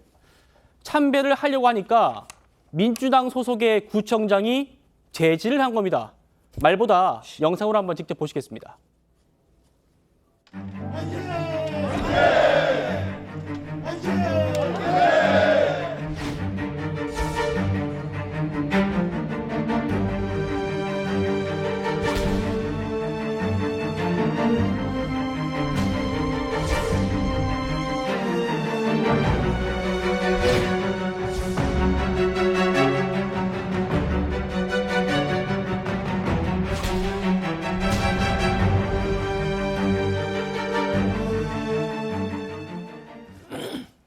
제가 어떤 상황이었는지 간단히 한 번 더 설명을 드리겠습니다. 윤주경 의원은요, 아시겠지만 윤봉길 의사의 손녀입니다. 이분이 하루 전날 이 행사 주최 측에 내가 참석하겠다 이렇게 알렸는데요. 정작 참배 식순에는 이 윤 의원의 명단이 빠졌다는 겁니다. 제외를 시켰다는 겁니다. 그래서 윤 의원이 이 인천 계양갑의 현역 국회의원인 유동수 의원한테 요청을 해서 함께 좀 참배할 수 있게 해달라 이렇게 해가지고 유 의원이 오케이를 한 거예요. 같이 가기로 했어요. 그런데 지금 이 장면입니다. 윤 의원이 참배를 하러 쭉 나가니까 이분이 지금 윤환 인천 계양구청장인데 민주당 소속이십니다. 이분이요. 당신 지역구 의원 아니잖아 하면서 참배를 못하게 막은 겁니다. 그래서 참 이 사실을 알게 된 유동수 의원이 다시 한번 이 윤주경 의원을 같이 하려고 했는데 결국 끝내 못하고요. 이 행사가 다 끝난 다음에야 이 윤 의원이 원희룡 전 장관과 함께 참배를 할 수 있었다고 합니다. 자, 먼저 여쭤볼게요. 강성필 부위원장님. 어떻게 좀 보십니까? 모르겠습니다. 저는 그 윤환 인천 계양구청장이 왜 저랬는지 참 부끄럽고요. 하여튼 어떤 사정이 있었는지 당에서 제대로 파악을 해서 잘못된 점이 있다면 시정하고 사과해야 한다고 생각합니다. 예, 서정욱 변호사님. 저는 이제 저 행동은요, 정말 이제 그 3.1 운동 정신을 이렇게 모독하는 겁니다. 3.1 운동의 전국의 방방곡곡의 모든 우리 민족이 하나가 돼서 일제에 저항하는 운동이에요. 이렇게 민족끼리 편가르게 안 했거든요. 제가 보기에 저분이 저렇게 한 이유는요, 이재명 대표한테 충성하는 거예요. 그다음에 원희룡 후보를 이렇게 견제하는 거예요. 결국 아마 이제 윤주경 의원이 아무래도 원희룡하고 이제 같은 당이다 보니까 앞으로 이게 막아가지고 결국 이제 이재명 대표한테 아마 잘 보이기 위해서 저는 그래서 이게 저런 부적절한 행동한 게 아닌가 이런 생각이 들고, 예. 아니 지역구 의원이 아니다 이 말이 됩니까? 국회의원은 이게 지역의 대표에서 국민 전체 대표입니다. 특히 윤주경 의원은 윤봉길 의사의 손녀예요, 손녀. 그렇죠. 이런 분을 어떻게 참배도 못하게 제재합니까? 저는 저 구청장이 정치적 책임을 져야 된다 이렇게 보고요. 예. 아마 이제 이런 과잉 충성 계양인이잖아요. 계양에는 이게 이재명 대표와 원희룡 매치가 있다 보니까 이재명 대표를 위해서 과잉 충성을 했다 저는 이래 봅니다. 예, 최병무 의원님. 저도 참 황당하고 화가 나는데 아니 3.1절 아닙니까? 3.1절에 참배를 하겠다는 거를 막았었단 말입니다. 어떻게 좀 봐야 됩니까? 그러니까 뭐 지금 뭐 두 분이 말씀을 하셨지만 저런 부분은 사실 뭐 논평의 여지도 없는 거죠. 예. 왜 그러냐면 3.1절이 아니라 설령 다른 무슨 그 경축 기념식이라고 할지라도 사실은 국회의원이잖아요. 국회의원이면 여야를 떠나서 국민의 대표라고 하는 것이고, 그다음에 자기 지역에 더군다나 자기 지역 국회의원이 아닌 사람이 자기 지역의 행사에 왔다고 하면 고마워하지는 못할 망정 그 부분을 어떤 식의 정치적 의도를 가지고 더군다나 윤봉길 의사의 손녀를 저런 식으로 막아섰다는 부분은 제가 보기에는 아마 이 구청장 윤환 구청장이 저 부분에 관해서 윤주경 의원한테 개인적으로라도 사과의 의사 표시를 해야 된다 이렇게 봅니다. 예, 당장 국민의힘에서는요 정치적인 의도가 있어 보인다 이렇게 주장을 하고 있습니다. 정호기 의원님 같은 생각이신가요? 저는 지금 한 가지 장면이 떠오르는데요. 지난번 김대중 대통령 탄생 100주년 때 그때 한동훈 위원장이 문재인 전 대통령의 부인인 김정수 여사에게 굉장히 공손하게 인사를 했는데 인사를 안 받고 아주 싸늘한 모습으로 지나가는 장면. 그랬는데 그때 한동훈 위원장이 제가 다음부터는 더 잘하겠습니다 이렇게 얘기를 하더라고요. 예. 근데 오늘 제가 주목한 거는 저 구청장의 속 좁은 태도가 아니라 윤주경 의원의 자세예요. 중요한 것은 제가 제지를 당했느냐가 아니라 3.1 운동의 의미, 빈부와 귀천, 남녀노소 하나가 돼 독립을 선언한 뜻이 대한민국의 출발이었음을 기억해야 할 것이라고. 그래서 저는 저렇게 얘기한 윤주경 의원을 보면서 과연 독립투사의 손녀딸답다라는 생각을 했어요. 근데 민주당이 민주라는 말에 걸맞게 뭐 구청장이 됐든 누가 됐든 저렇게 속 좁은 그런 태도를 보이는 게 과연 그게 정말 얼마나 민망하고 부끄러운지를 좀 알아야 될 것 같다는 생각을 하게 돼요. 예, 참 황당한 일이 아닐 수 없습니다. 참배를 제지당한 이 윤봉길 의사의 손녀 윤주경 의원의 마음은 어땠을까? 저희가 그래서 직접 들여다 물어봤습니다. 허나 차례가 되니까 유동수 의원님이 윤주경 의원님도 같이 하자고 그러시더라고요. 이제 어떤 사람이 저보고 하지 말라 그러면서 다음에 하라고 그러더라고요. 그분이 구청장님이셨나 봐요. 근데 좀 아쉽긴 하죠. 제가 저기 유명 인사가 아니라서 저는 모를 수도 있다고 생각하고요. 그런 거에 굳이 오늘을 소비하고 싶지 않아요. 독립운동가의 후손으로서 우리 광복회 회원님들도 함께 그 기념식 참석하고 의미를 기억한 것으로만 행복했으면 좋겠어요. 그래서 진짜 105년 전처럼 우리 오늘 정말 하나가 됐으면 좋겠어요. 차 교수님. 예. 윤주경 의원을 몰라서 한 건 아닌 것 같아요. 제가 보기에 구청장이 분명히 알고 팔로 제지를 했단 말입니다. 어떻게 보셨습니까? 저는 상당히 좀 이 장면이 상당히 안타깝습니다. 앞서 뭐 윤주경 의원도 말씀하셨지만 3.1 운동이 담고 있는 그러한 이 지금 민족이 하나 돼서 독립을 외쳤던 그 목소리, 그 정신과는 상당히 좀 지금 반하는 그런 행동이 아닐까 하는 생각이 들어요. 사실 윤주경 의원 측에서 이 계양구청에다가 어제 참석을 하겠다고 통보를 했잖아요. 그렇다고 한다면 아마 구청장은 충분히 보고를 받았을 거예요. 그렇다고 그렇겠죠. 한다면 지역구원이 아니라도 딴 사람도 아니고 윤봉길 의사의 손녀분이 직접 오신다고? 예. 그러면 이분은 우리가 하다못해 기념사라도 낭독할 수 있는 정치적 공간을 한번 마련해 줘야지.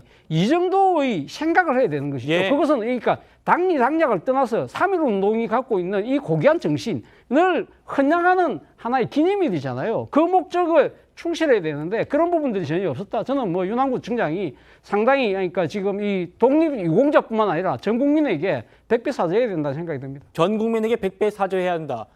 윤환 구청장 아마 입장을 좀 내놔야 할 것 같습니다. 지켜보겠습니다. 어제 한동훈 위원장도요. 이재명 대표한테 대화를 하자고 했죠. 방송국에서 제시한 그 1대1 토론에 응하겠다고 밝힌 겁니다. 그래서 저희 TV조선에서도 1대1 토론을 요청한 그런 상태인데 서정욱 교수님, 변호사님, 이제 이재명 대표의 결정만 남았습니다. 한동훈 위원장은 어떤 방식이든 응하겠다라고 얘기했는데 이재명 대표가 아직 확답을 주지 않는 그런 상황이라고 해요. 제가 보기 이재명 대표가 이게 피할 것 같아요. 안 할 것 같아요. 왜냐하면 이제 한동훈 위원장은 조선제일검이면서 조선제일혀 토론의 달인입니다. 이재명 대표가 이게 토론하면 압도적으로 밀릴 가능성이 많아요. 따라서는 안 할 걸로 보이고 특히 이제 두 가지 점에서 곤란할 겁니다. 첫째는 이제 공천 문제죠. 한동훈 위원장은 원희룡이라든지 경쟁자를 전폭적으로 밀어줘요. 근데 이재명 대표는 박용진, 임종석 경쟁자들의 싹을 자르고 있습니다. 이런 이제 공천 문제가 토론에 올라오면 아무래도 이재명 대표가 불리하지 않겠습니까?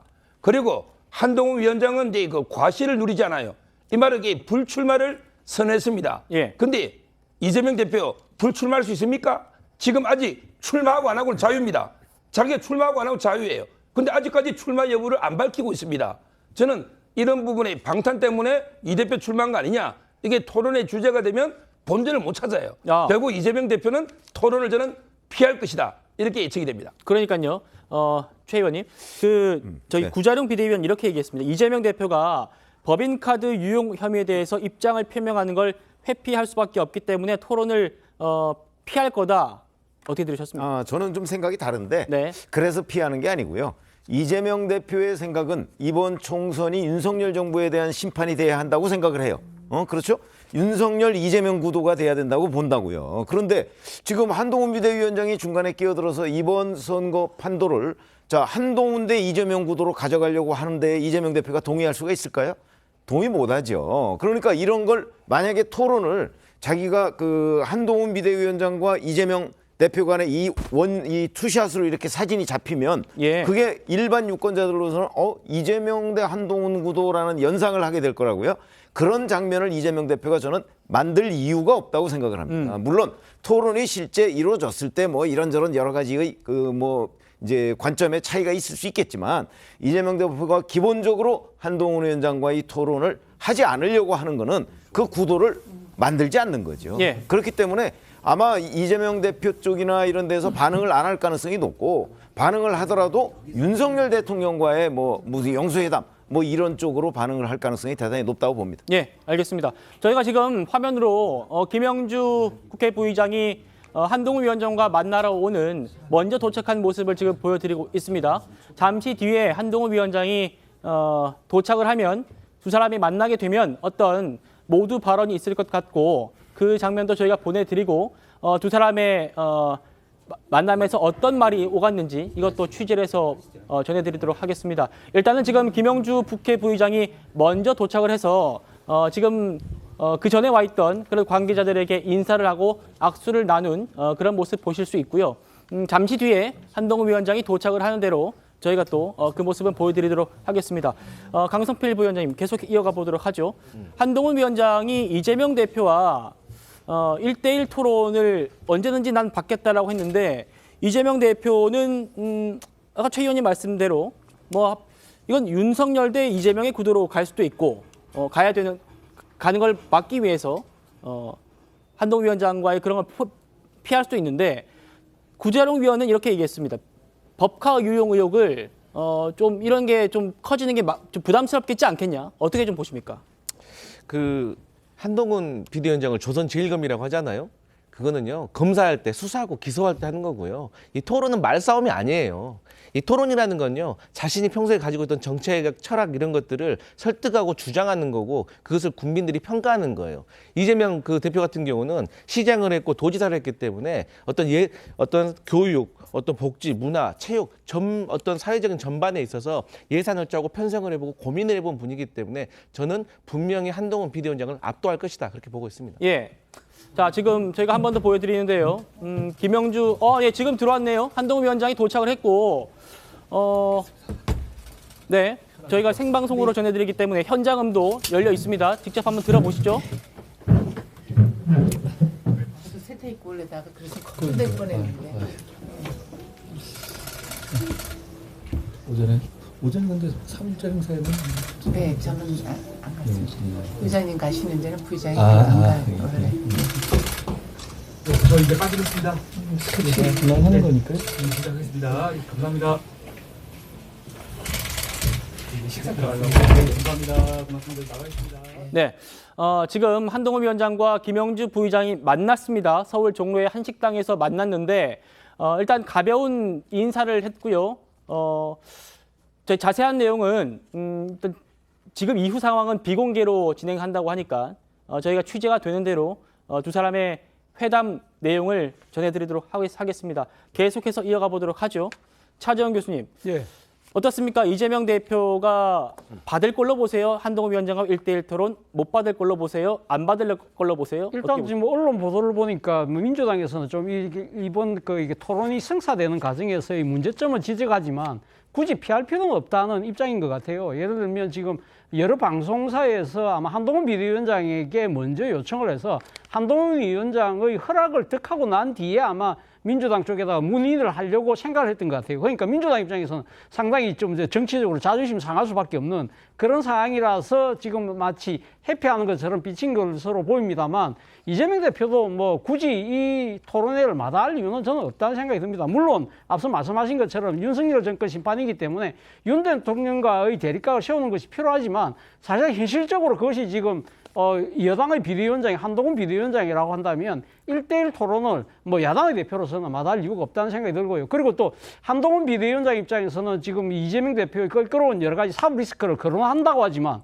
이재명 대표 입장에서도 한동훈 비대위원장이 껄끄러울 수 있는 부분들을 많이 거론할 수 있죠. 예를 들면 검찰공화국의 문제라든지 특히 이번 고발 사주와 관련된 이 지금 유죄 판결 그 부분과 관련해서 사실은 한동훈 비대위원장의 여러 가지 그러니까 지금 뭐 이 행적에 대한 의문들이 제기됐잖아요. 그런 부분들을 뭐 질문을 한다든지 또 하나는 지금 김건희 여사와 둘러싼 여러 가지 특검이 무산되긴 했습니다만 그 부분과 관련해서 여러 가지 검찰의 그 공정성, 형평성 이런 부분들도 아마 충분히 자신의 입장에서는 충분히 그러니까 이 맞설 수 있는 카드가 많기 때문에 제가 생각했을 때는 이재명 대표 입장에서는 나쁘지 않은 기회다고 생각할 가능성이 저는 있지 않나 생각이 듭니다. 그렇군요. 한동훈 위원장이 이재명 대표와 토론을 한다면 아까 구자룡 비대위원처럼 저도 이 질문을 먼저 할 것 같습니다. 보시겠습니다. 그분 뭐라고 하십니까? 제가 객관식 문제 드렸죠. 거기 답이 없으시죠? 1번, 나 안 먹었다. 사실은 과일을 안 좋아한다. 내가 과일 좋아한다고 말했다고 해서 진짜 좋아하는 줄 알았냐. 2번, 내가 과일 먹고 일제 샴푸 쓰고 내 제사상 대신 차리게 한 거 맞지만 뭐 다 이러고 사는 거 아니냐. 나 정도 되는 사람이면 이래도 된다고 생각한다. 3번, 사실은 과일도 다 정진상, 김용, 유동규가 먹은 거다. 4번, 내가 먹긴 했지만 나는 내 돈으로 산 줄 알았다. 하늘에서 과일이 뚝뚝 떨어지진 않잖아요. 김혜경 씨가 답을 할 게 아닙니다. 이재명 대표가 답을 해야 되는 문제예요. 이재명 대표의 이 사법 리스크를 거론하지 않겠나 한동훈 위원장이 이런 전망이 나오는데요. 다들 아시다시피 지금 검찰이 경기도 법인카드 유용 의혹을 수사를 하고 있습니다. 이재명 대표 부부가 먹은 그 과일값이 경기도 공금으로 결제됐다 그런 의혹인데 여기에 대해서 최근 검찰이 이 과일 가게의 사장님을 불러서 참고인 조사를 했다 이런 소식이 전해졌죠. 가서 무슨 말을 했는지 저희 정치자팀이 해당 과일 가게 사장님과 직접 통화를 해봤습니다. 검찰한테 가서 다 얘기했어요. 그럼 결제는 주로 경기도청 가서 대부분 받으신 건가요? 네, 다 카드죠. 여러 가지예요. 검찰에 다 말씀드렸으니까요. 공익제보자인 조명현 씨가 이 과일 가게 사장님의 주장을 뒷받침하는 그런 얘기를 또 한 적이 있습니다. 이어서 함께 들어보시겠습니다. 순회동으로는 격주 정도로 해서 상당량의 과일을 저희가 만들어가지고 자택 앞에 가져다 놨었습니다. 저희가 과일을 가지러 갔었는데 늘상 계시던 사장님이 안 계셔서 사장님이 어디 가셨냐고 제가 물어봤던 적이 있는데 도청으로 결제받기 위해서 들어갔다고 저한테 얘기를 했었습니다. 서정학 변호사님, 그러니까 주장들을 정리하면 이렇습니다. 그러니까 과일 주문이 들어오면은 가게에서 갖다 주거나 아니면 공무원이 와서 픽업을 했다. 별도 장부는 없었고 나중에 따로 도청을 방문해서 카드 결제를 받아왔다 이건데 지금 검찰이 그 사장님의 진술 내역과 카드 전표, 공금 사용 내역을 지금 대조를 하고 있대요. 그러면은 이제 누구 돈으로 샀는지 금방 밝혀지지 않겠습니까? 그렇죠. 이 부분은 이제 이미 10만 4천 원 한 건은 이제 공직선거법으로 김혜경 씨 이제 기소가 됐고요. 그다음에 배모 씨는 이제 확정이 됐죠. 집행유예가. 그런데 나머지 이제 그 법인카드로 산 거 아마 이제 2천만 원이 훨씬 넘을 겁니다. 그 중에 과일값도 이제 있겠죠. 이 부분은 이제 그 업무상 배임으로 수사하는 거예요. 여기서 중요한 게 업무상 배임이라는 거는 권한을 가진 사람이 자기 이익을 위해서 권한을 남용하는 거예요. 이 말은 이재명 대표만이 범할 수 있는 범죄다. 다른 말로 하면 이게 배모 씨나 김혜경 씨는 단독으로 이게 업무상 배임이 될 수가 없어요. 왜 사무 처리한 자가 아니기 때문에. 결국 이 부분은 이재명 대표가 주범으로 기소가 되고 그다음에 김혜경 씨나 배모 씨가 이제 공범으로 기소가 되는 이렇게 추가로 아마 기소될 거고요. 이게 또 업무상 배임만 있는 게 아니에요. 그러면 이게 1,000만 원 과일값 1,000만 원 이렇게 기재할 수 없잖아요. 그러면 이게 다른 용도로 우리 뭐 업무 협의를 했다든지 다른 용도로 허위로 기재하면 이게 허위 공문서 작성이 되고 또 다른 부처의 예산을 가져와야 되잖아요. 이러면 이게 직권남용이나 제가 여러 가지가 문제될 수 있는 이런 사안인데 근데 토론할 때요. 중요한 게 이재명 대표는 후보자죠. 한동훈 위원장 출마 안 합니다. 한동훈 위원장은 가사 허위라더라도 이게 문제가 안 돼요. 근데 이재명 대표가 토론 과정에 거짓말을 했다. 이러면 이게 다시 공직선거법에 허위사실 공표가 돼요. 즉 김문기 씨하고 그다음에 백현동 2개 재판 중인데 이번에 딱 한 위원장이 아픈 데를 찌를 때 거짓말하면 또 이게 선거법으로 기소될 거 아닙니까? 그러니까 이게 응할 수 없는 거예요. 그렇군요. 지금 조명현 씨는 이 과일 가게에서 과일만 구매한 게 아니다 이렇게 주장을 하고 있습니다. 이재명 대표 가족의 그 개인 제수용품도 구매했다는 건데요. 그것도 들어보시겠습니다. 전도 있었고 황태포, 그다음에 밤, 그다음에 곶감, 그다음에 과일, 그다음에 술도 있었죠. 네. 그래서 그거를 과일 가게에서 저희가 전화를 하면 알아서 준비를 해주면 저희는 그걸 받아다가 이제 그때 당시에 정진상 씨 밑에 있는 비서한테 제가 전달을 했었죠. 과일 가게 사장님이 그걸 가지고 그 시장 돌아다니면서 그 품목을 사오고 비용만 과일로 처리했던 거죠. 시 통해서 과일에 대해서 더 필요한 부분은 지시를 받아가지고 중간에 추가해서 넣은 적도 있었습니다. 과일 가게에서 상당량이 된다고 얘기를 하고 그때 제철 과일을 주로 올렸고 양이 많기 때문에 금액도 상당할 거라고 생각하고 있습니다. 강선필 부위원장님. 금액도 중요합니다만 그것보다도 일단 이 돈이 제수용품이든 개인이 먹는 과일이든 도청의 업무 추진비로 쓰이면 이거는 문제가 맞죠? 맞습니다. 그렇죠? 네. 지금 이 상황들 어떻게 보십니까? 이 조명현 씨나 또 과일 가게 사장님의 증언들이 이재명 대표에게 불리하게 작용할 수밖에 없을 것 같은데. 불리하게 작용되는 게 아니라 이게 뭐 잘못된 거면 그야말로 책임져야 될 문제입니다. 저는 그렇게 생각하고 있고요. 그리고 이것들이 사실 제가 지자체에서 근무를 해봤기 때문에 아는데 이게 전혀 복잡한 문제가 아닌 것 같아요. 그렇기 때문에 저는 수사하면 그 결과가 그리 멀지 않은 시간에 나올 것 같고요. 거기에 대해서 책임이 있다면 저는 책임을 지면 된다고 생각을 하고요. 그 전에 이미 이재명 대표와 김혜경 여사는 어쨌든 간에 김혜경 여사는 사과했고 이재명 대표도 도의적으로 어쨌든 사과를 한 상태예요. 그렇기 때문에 앞으로 수사에서 밝혀진다면 말씀드렸듯이 책임질 부분이 있으면 책임지면 된다. 저는 그렇게 보고 있습니다. 지금 도의적인 부분 말씀하셨는데 네. 그 부분에 대해서는 뭐 국민들께 송구스럽다는 말씀은 했지만 사실관계에 대해서는 지금 전혀 부인을 하고 있는 상황이잖아요. 네. 그렇지 않습니까? 네. 그러니까 사실관계 본인은 부인하고 있잖아요. 부인을 하지 않고 인정을 했으면 수사할 필요도 없겠죠. 부인하고 있기 때문에 저는 수사를 하면 된다고 생각하고요. 근데 마치 저는 국민의힘 쪽에서 이 얘기를 할 때 모든 것이 유죄로 확정된 것처럼 얘기하는 것이 상당히 좀 조심스러워야 된다. 이런 입장입니다. 예, 저도 뭐 말씀드리기 굉장히 조심스럽습니다만 변호사이신 서정욱 변호사께 여쭤볼게요. 어떻게 좀 전망하십니까? 지금 이 쭉 돌아가는 상황을 봤을 때 이재명 대표는 부인을 하고 있지만 해당 가게 사장님과 그 가게에서 물건을 샀다고 하는 그 비서가 일관되게 좀 주장을 하고 있는 부분이 있어서요. 이런 거는 이제 이재명 대표가 부인하는 거는요. 이걸 이제 이장패천 손바닥으로 이제 이거 하늘을 가리려는 거죠. 조명현 씨가 이제 모든 걸 녹취를 해놨고요. 그다음에 이 카톡이나 모든 증거가 차고 넘치지 않습니까? 그리고 이제 이런 부분은요. 여러 공무원들이 알 수밖에 없어요. 왜냐하면 이게 8개 부처의 돈을 끌어와서 전부 이게 허위로 자료를 다 맞춰놔야 되는 거예요. 이걸 이재명 대표가 몰랐다. 이거는 말이 안 되는 거고요. 우리 김혜경 씨도 봤지 않습니까? 그때 식사할 때 본인이 호스트예요. 그러면 이게 밥값은 누가 내는지 관심을 가져봐야 되잖아요.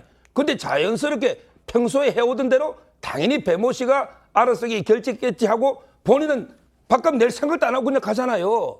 저는 이 부분은 이제 뭐 우리 강 부위원장은 이제 무덤덤하게 책임진다 하지만 이게 범죄가요. 최소한 집행유예 이상 실형이 나오는 범죄입니다. 그러면 이게 이재명 대표 정치 생명이 끝나는 문제예요. 그냥 쉽게 수사해서 책임지면 되지 이렇게 넘어갈 문제가 아니다. 정치 생명이 끝나는 문제다 봅니다. 네, 알겠습니다. 이재명 대표가 여기에 대해서 뭐 구체적인 입장을 내놓은 적이 없고 만약 한동훈 위원장과 1대1 토론이 벌어진다면 한동훈 위원장은 분명히 이걸 물을 겁니다. 그래서 저희가 좀 준비를 해봤고요. 저희는 다음 주제로 넘어가도록 하겠습니다.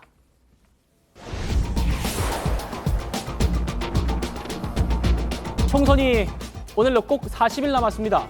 오늘 나온 한국갤럽 여론조사 굉장히 의미가 있습니다. 바로 살펴보죠. 국민의힘이 40%고 민주당이 33%로 집계가 됐는데요.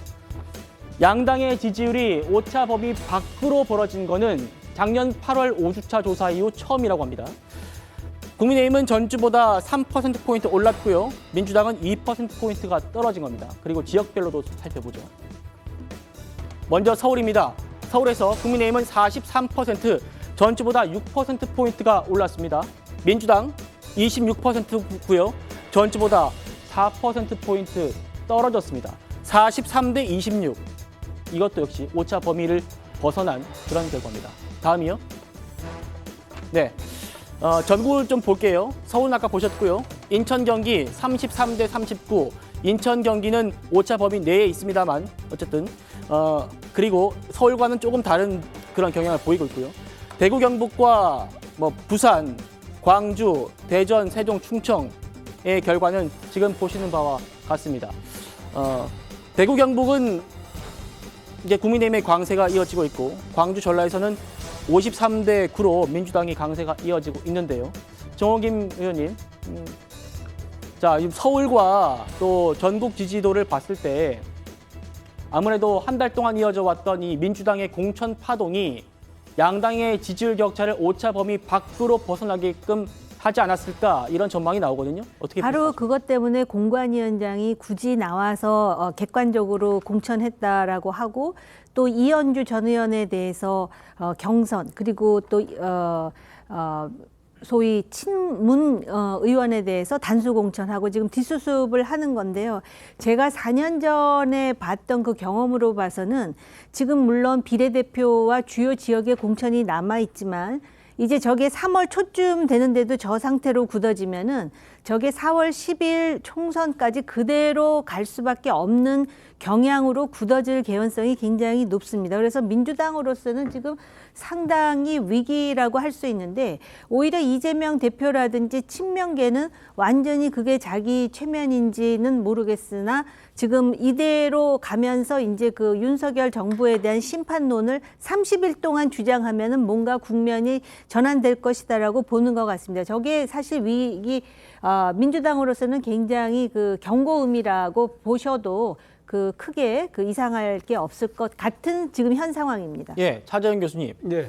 같이 보셨습니다만 인천, 경기, 광주, 전라를 제외한 전국 모든 지역에서 국민의힘 지지율이 좀 높게 나왔습니다. 네.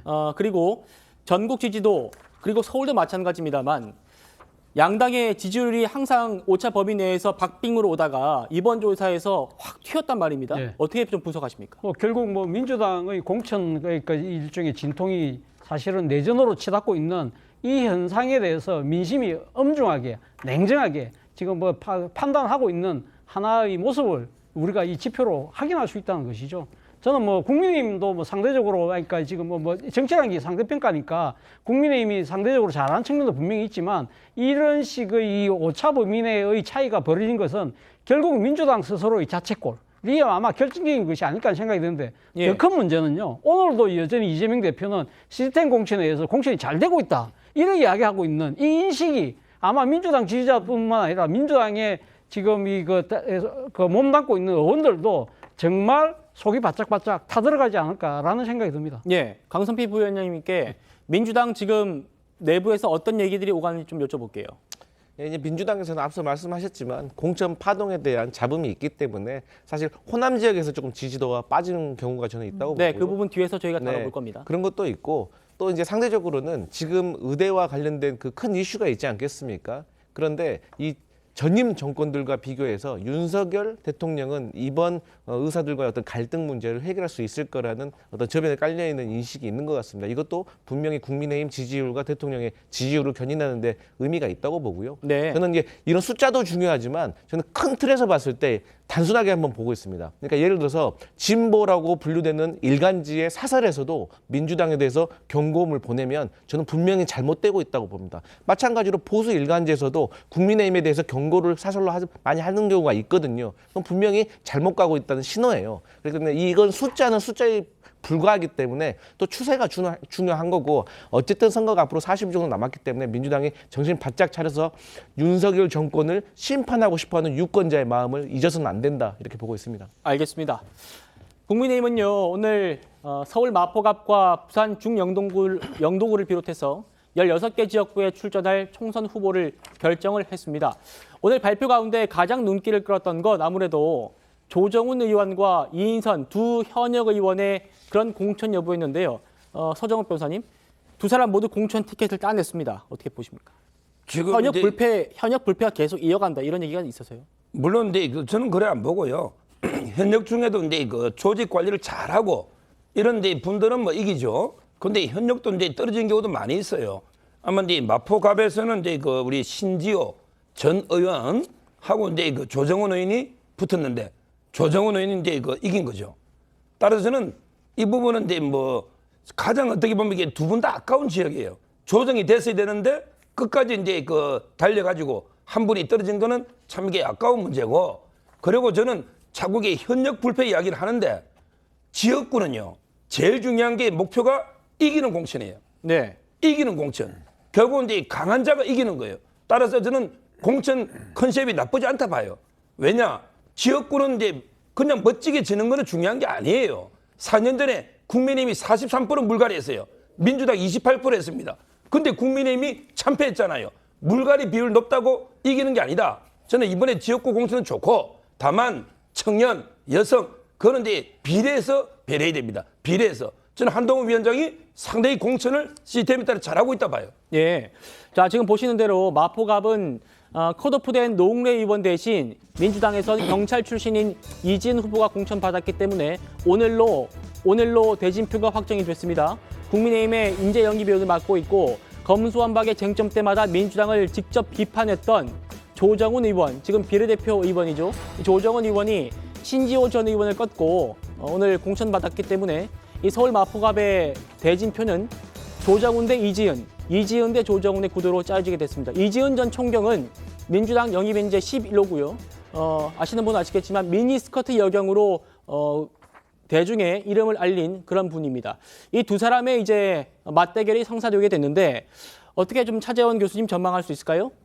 글쎄요, 뭐 지금 사실은 뭐 마포갑이 사실 민주당의 상당한 안방과 같은 곳이죠. 사실은 이 노웅래 의원 그 부친이신 노승환 전 의원부터 시작해서 상당히 그 뿌리가 깊잖아요. 민주당 뿌리가 깊기 때문에 문제는 이 지금 그 이지은 전 총경이 사실은 이 민주당세를 이 민주당의 조직력을 어떻게 확보하느냐가 저는 가장 큰 관건이 아닐까 하는 생각이 듭니다. 지금 당장 현역 의원이 노웅래 의원이 지금 단식 투쟁 중이기 때문에 사실은 이 지금 민주당세가 민주당의 지지층이 결집하기가 쉽지 않다는 것이죠. 그렇다고 한다면 조정훈 의원 입장에서는 충분히 한번 해볼 만한 지역이 될 수 있는 것이고요. 문제는 이런 부분들 때문에라도 아마 제 생각에는 민주당 지도부가 노웅래 의원을 어떤 식으로든 정치적으로 아마 나름대로 포용을 하는 뭐 그런 몸짓들을 적극적으로 보여야 되는데 그런 부분들을 과연 이재명 대표가 공정한 공천이라고 했기 때문에 그런 액션을 취할까? 그런 부분에 대해서는 약간 좀 의문을 갖고 있습니다. 예. 자, 그리고요. 경기 안양 동안을은 심재철 전 국회 부의장이 본선행 티켓을 따냈습니다. 지난 총선에서 이재정 의원한테 고배를 마신 적이 있는데 리턴 매치가 성사된 것 같습니다. 최병무 의원님 어떻게 좀 전망하십니까? 그렇죠. 저 지역은 이제 심재철 전 국회 부의장이 여러 번 당선된 지역입니다. 예. 이제 그러다 보니까 이제 뭐 좀 약간의 피로감 뭐 이런 것들과 그다음에 어떤 그 뭐 이제 코로나 상황이라는 이런 문제 때문에 지난번에는 이재정 의원한테 이제 금배지를 뺏긴 지역이고요. 예. 자, 그런데 이번에는 이제 다시 또 여당이 된 상태에서 심재철 전 국회 부의장이 도전을 하게 되는 건데 리턴 매치에서 뭐 누가 이긴다는 걸 저희가 단언할 수는 없지만 현재 그 어떤 민주당에 있는 이 공천 내전 뭐 이런 것들의 여파 뭐 이런 것 때문에 아마 심재철 전 의원으로서는 해볼 만한 게임이다 이렇게 지금 판단을 할 가능성이 높다 이렇게 예상을 합니다. 예. 지금 공천 마무리 단계에 접어든 국민의힘 한동훈 비대위원장 다음 주부터요. 이번 총선의 승패를 가를 격전지를 찾아서 표심 잡게 나섭니다. 지금 일정을 좀 볼 수 있을까요? 네. 보시는 것처럼요. 4일에 충남 천안을 시작으로 7, 8일 수도권으로 올라오는 그런 일정인데요. 어떻습니까? 여기 서 변호사님. 한동훈 위원장이 방문 예정지가 5곳인데 이게 모두 21대 총선에서 민주당이 압승을 거둔 그런 곳이라고 하네요. 지금 이제 그 천안이요 상당히 중요합니다. 거기에 그 가벌병 3개가 있기 때문에 그 지역으로 이게 그 갑의 신범철 국방부 차관부터 시작해서 아마 이제 천안을 탈환한다 이런 전략이고요. 그리고 이제 그 충북에 가장 많은 데는 이제 청주죠.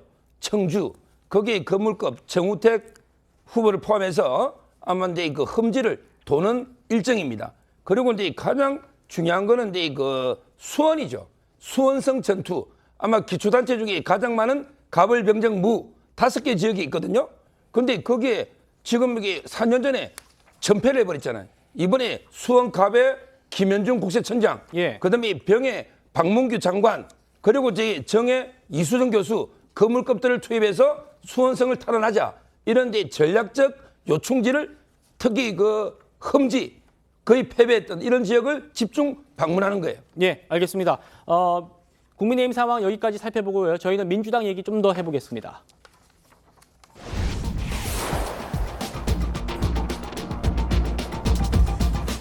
앞서 강성필 부위원장님께서 말씀을 잠시 주셨는데요. 지금 민주당 공천 갈등 여파가 가장 먼저 그리고 가장 세게 결과로 드러나는 곳이 바로 이 호남입니다.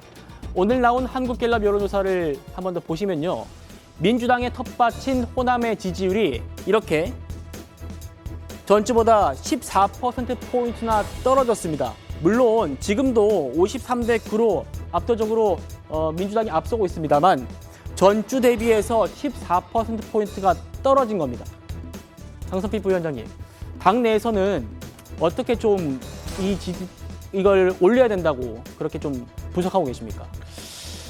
일단 제 민주당에서는 그 민주당의 지지자를 한 3종류로 보고 있습니다. 첫 번째는 친명 지지자, 두 번째로는 친문 지지자, 그리고 세 번째가 이 호남을 기반으로 한 전통 민주당의 지지자입니다. 근데 이분들은 사실 전략적인 투표를 지금까지 해왔습니다. 그렇기 때문에 많은 대통령을 배출할 때 반드시 호남의 지지가 필요했었죠. 또 호남의 지지를 받지 않으면 또 대통령 후보도 될 수가 없는 구조에 있습니다. 그럼 민주당의 호남 지지자들이 왜 화가 났냐? 첫 번째로는 광주 지역이라든지 전남 지역의 현역 의원들에 대한 어떤 불만이 큽니다. 그러니까 그 반증으로 최근에 현역들이 원외 인사들에게 경선에서 패배한 것이 사실 친명과 어떤 친명에 대한 어떤 불만, 그리고 어떤 현역 의원들이 기존에 과거의 민주당 국회의원들의 어떤 눈높이와 비교했을 때 의정 활동이라든지 여러 가지 지표에서 많이 실망스러웠다. 그러한 과정 속에서 지금 윤석열 정부를 심판해야 된다는 그 목표 하나로 지지를 보냈지만 지금 이재명 지도부가 공천을 하고 있는 과정에서 보면 다소 실망스럽고 납득하기 어려운 분이 분명히 있다는 거. 그래서 이러한 부분에서 조금 호남의 지지율이 좀 떨어진 것이 아닌가 그렇게 보고 있습니다. 예, 말씀하신 대로 민주당의 호남 현역 의원들이 경선에서 5명이 경선을 치렀는데요. 4명이 졌습니다. 그리고 1명 이긴 게 친명계의 민영배 의원입니다. 자, 정호기 의원님, 지금 이제 이 공간을 이낙연 대표의 새로운 미래가 좀 파고들려고 하는 것 같거든요. 이 호남 민심 좀 어떻게 분석할 수 있을까요? 지금 이낙연 대표가 광주 출마를 선언하겠다라는 거 아니겠습니까? 그렇죠. 그런데다가 지금 새로운 미래의 구상은 요번에 임종석 전 실장이 결국 중성동 갑에서 컷오프가 됐는데 실제 고향은 전남 장흥인 것으로 알고 있거든요. 그런데 지금 민주당 새로운 미래가 굉장히 흥미로운 구상을 지금 제시하고 있는데 대체로 컷오프된 사람들 중에 호남 출신이 많습니다.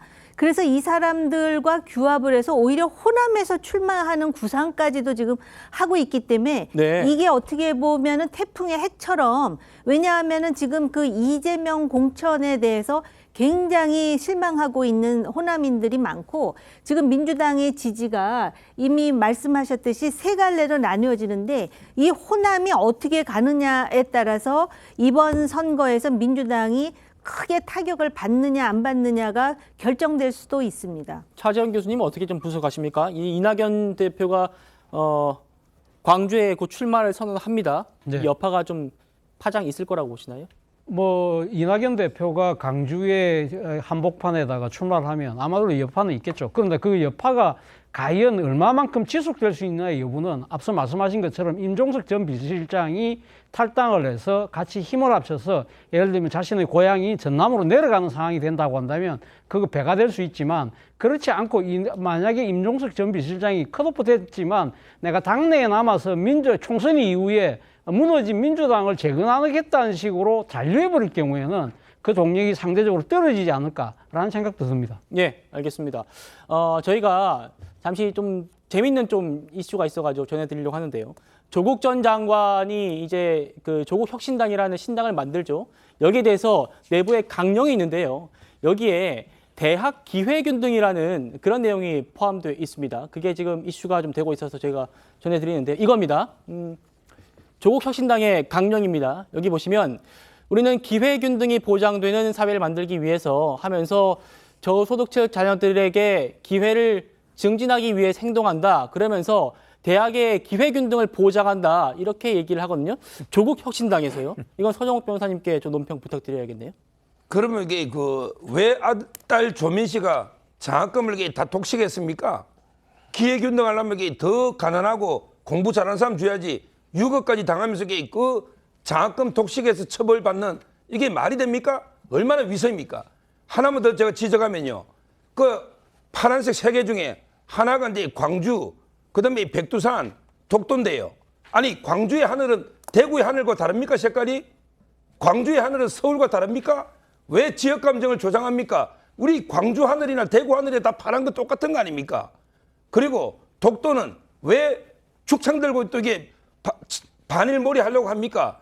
지금 이게 오늘 3.1절인데 저는 이런 식으로 이게 계속 나라를 갈가이 찢어 놓는 이게 저는 문제다. 마지막으로 이름도 혁자를 갖다가 독탁에서 빼버리면 조국 신당 그대로 되는 거 아닙니까? 이 얼마나 이게 꼼수입니까? 알겠습니다. 저희가 지금 마지막 소식으로 이걸 전해드린 이유는 아시다시피 조 전 장관 대학 입시 관련 혐의로 지금 2심에서도 실형을 선고받았는데 그분이 만든다는 그 신당에서 강령이 이 기회 균등을 보장하는 사회를 만든다. 이런 부분이 좀 흥미롭게 느껴져서 그렇습니다. 최병무 의원님 마지막으로 논평 부탁드립니다. 그렇죠. 이제 저런 식으로 얘기한다면 이제 조국 전 장관이 본인이 그 아들과 딸을 위해서 위조했던 그 수많은 그 여러 가지 증명서들 뭐 이런 부분은 이제 설명이 안 되는 겁니다. 그런 점에서 본다면 조국 전 장관 이제 조국 혁신당이라고 하는데 이제 공당으로서의 기능을 해야 되는데 조금 더 그 당원들 사이에 어떤 위선, 꼼수 뭐 이런 것들을 좀 바로잡는데 먼저 기여를 하는 것이 더 바른 태도가 아닌가. 아마 그랬을 때 유권자들이 평가할 것이다 이렇게 생각합니다. 예, 알겠습니다. 오늘 토론 여기까지 하고요. 저는 1분 뒤에 돌아오겠습니다. 네, 저희는 내일도 오후 5시 10분에 찾아뵙겠습니다. 여러분 고맙습니다.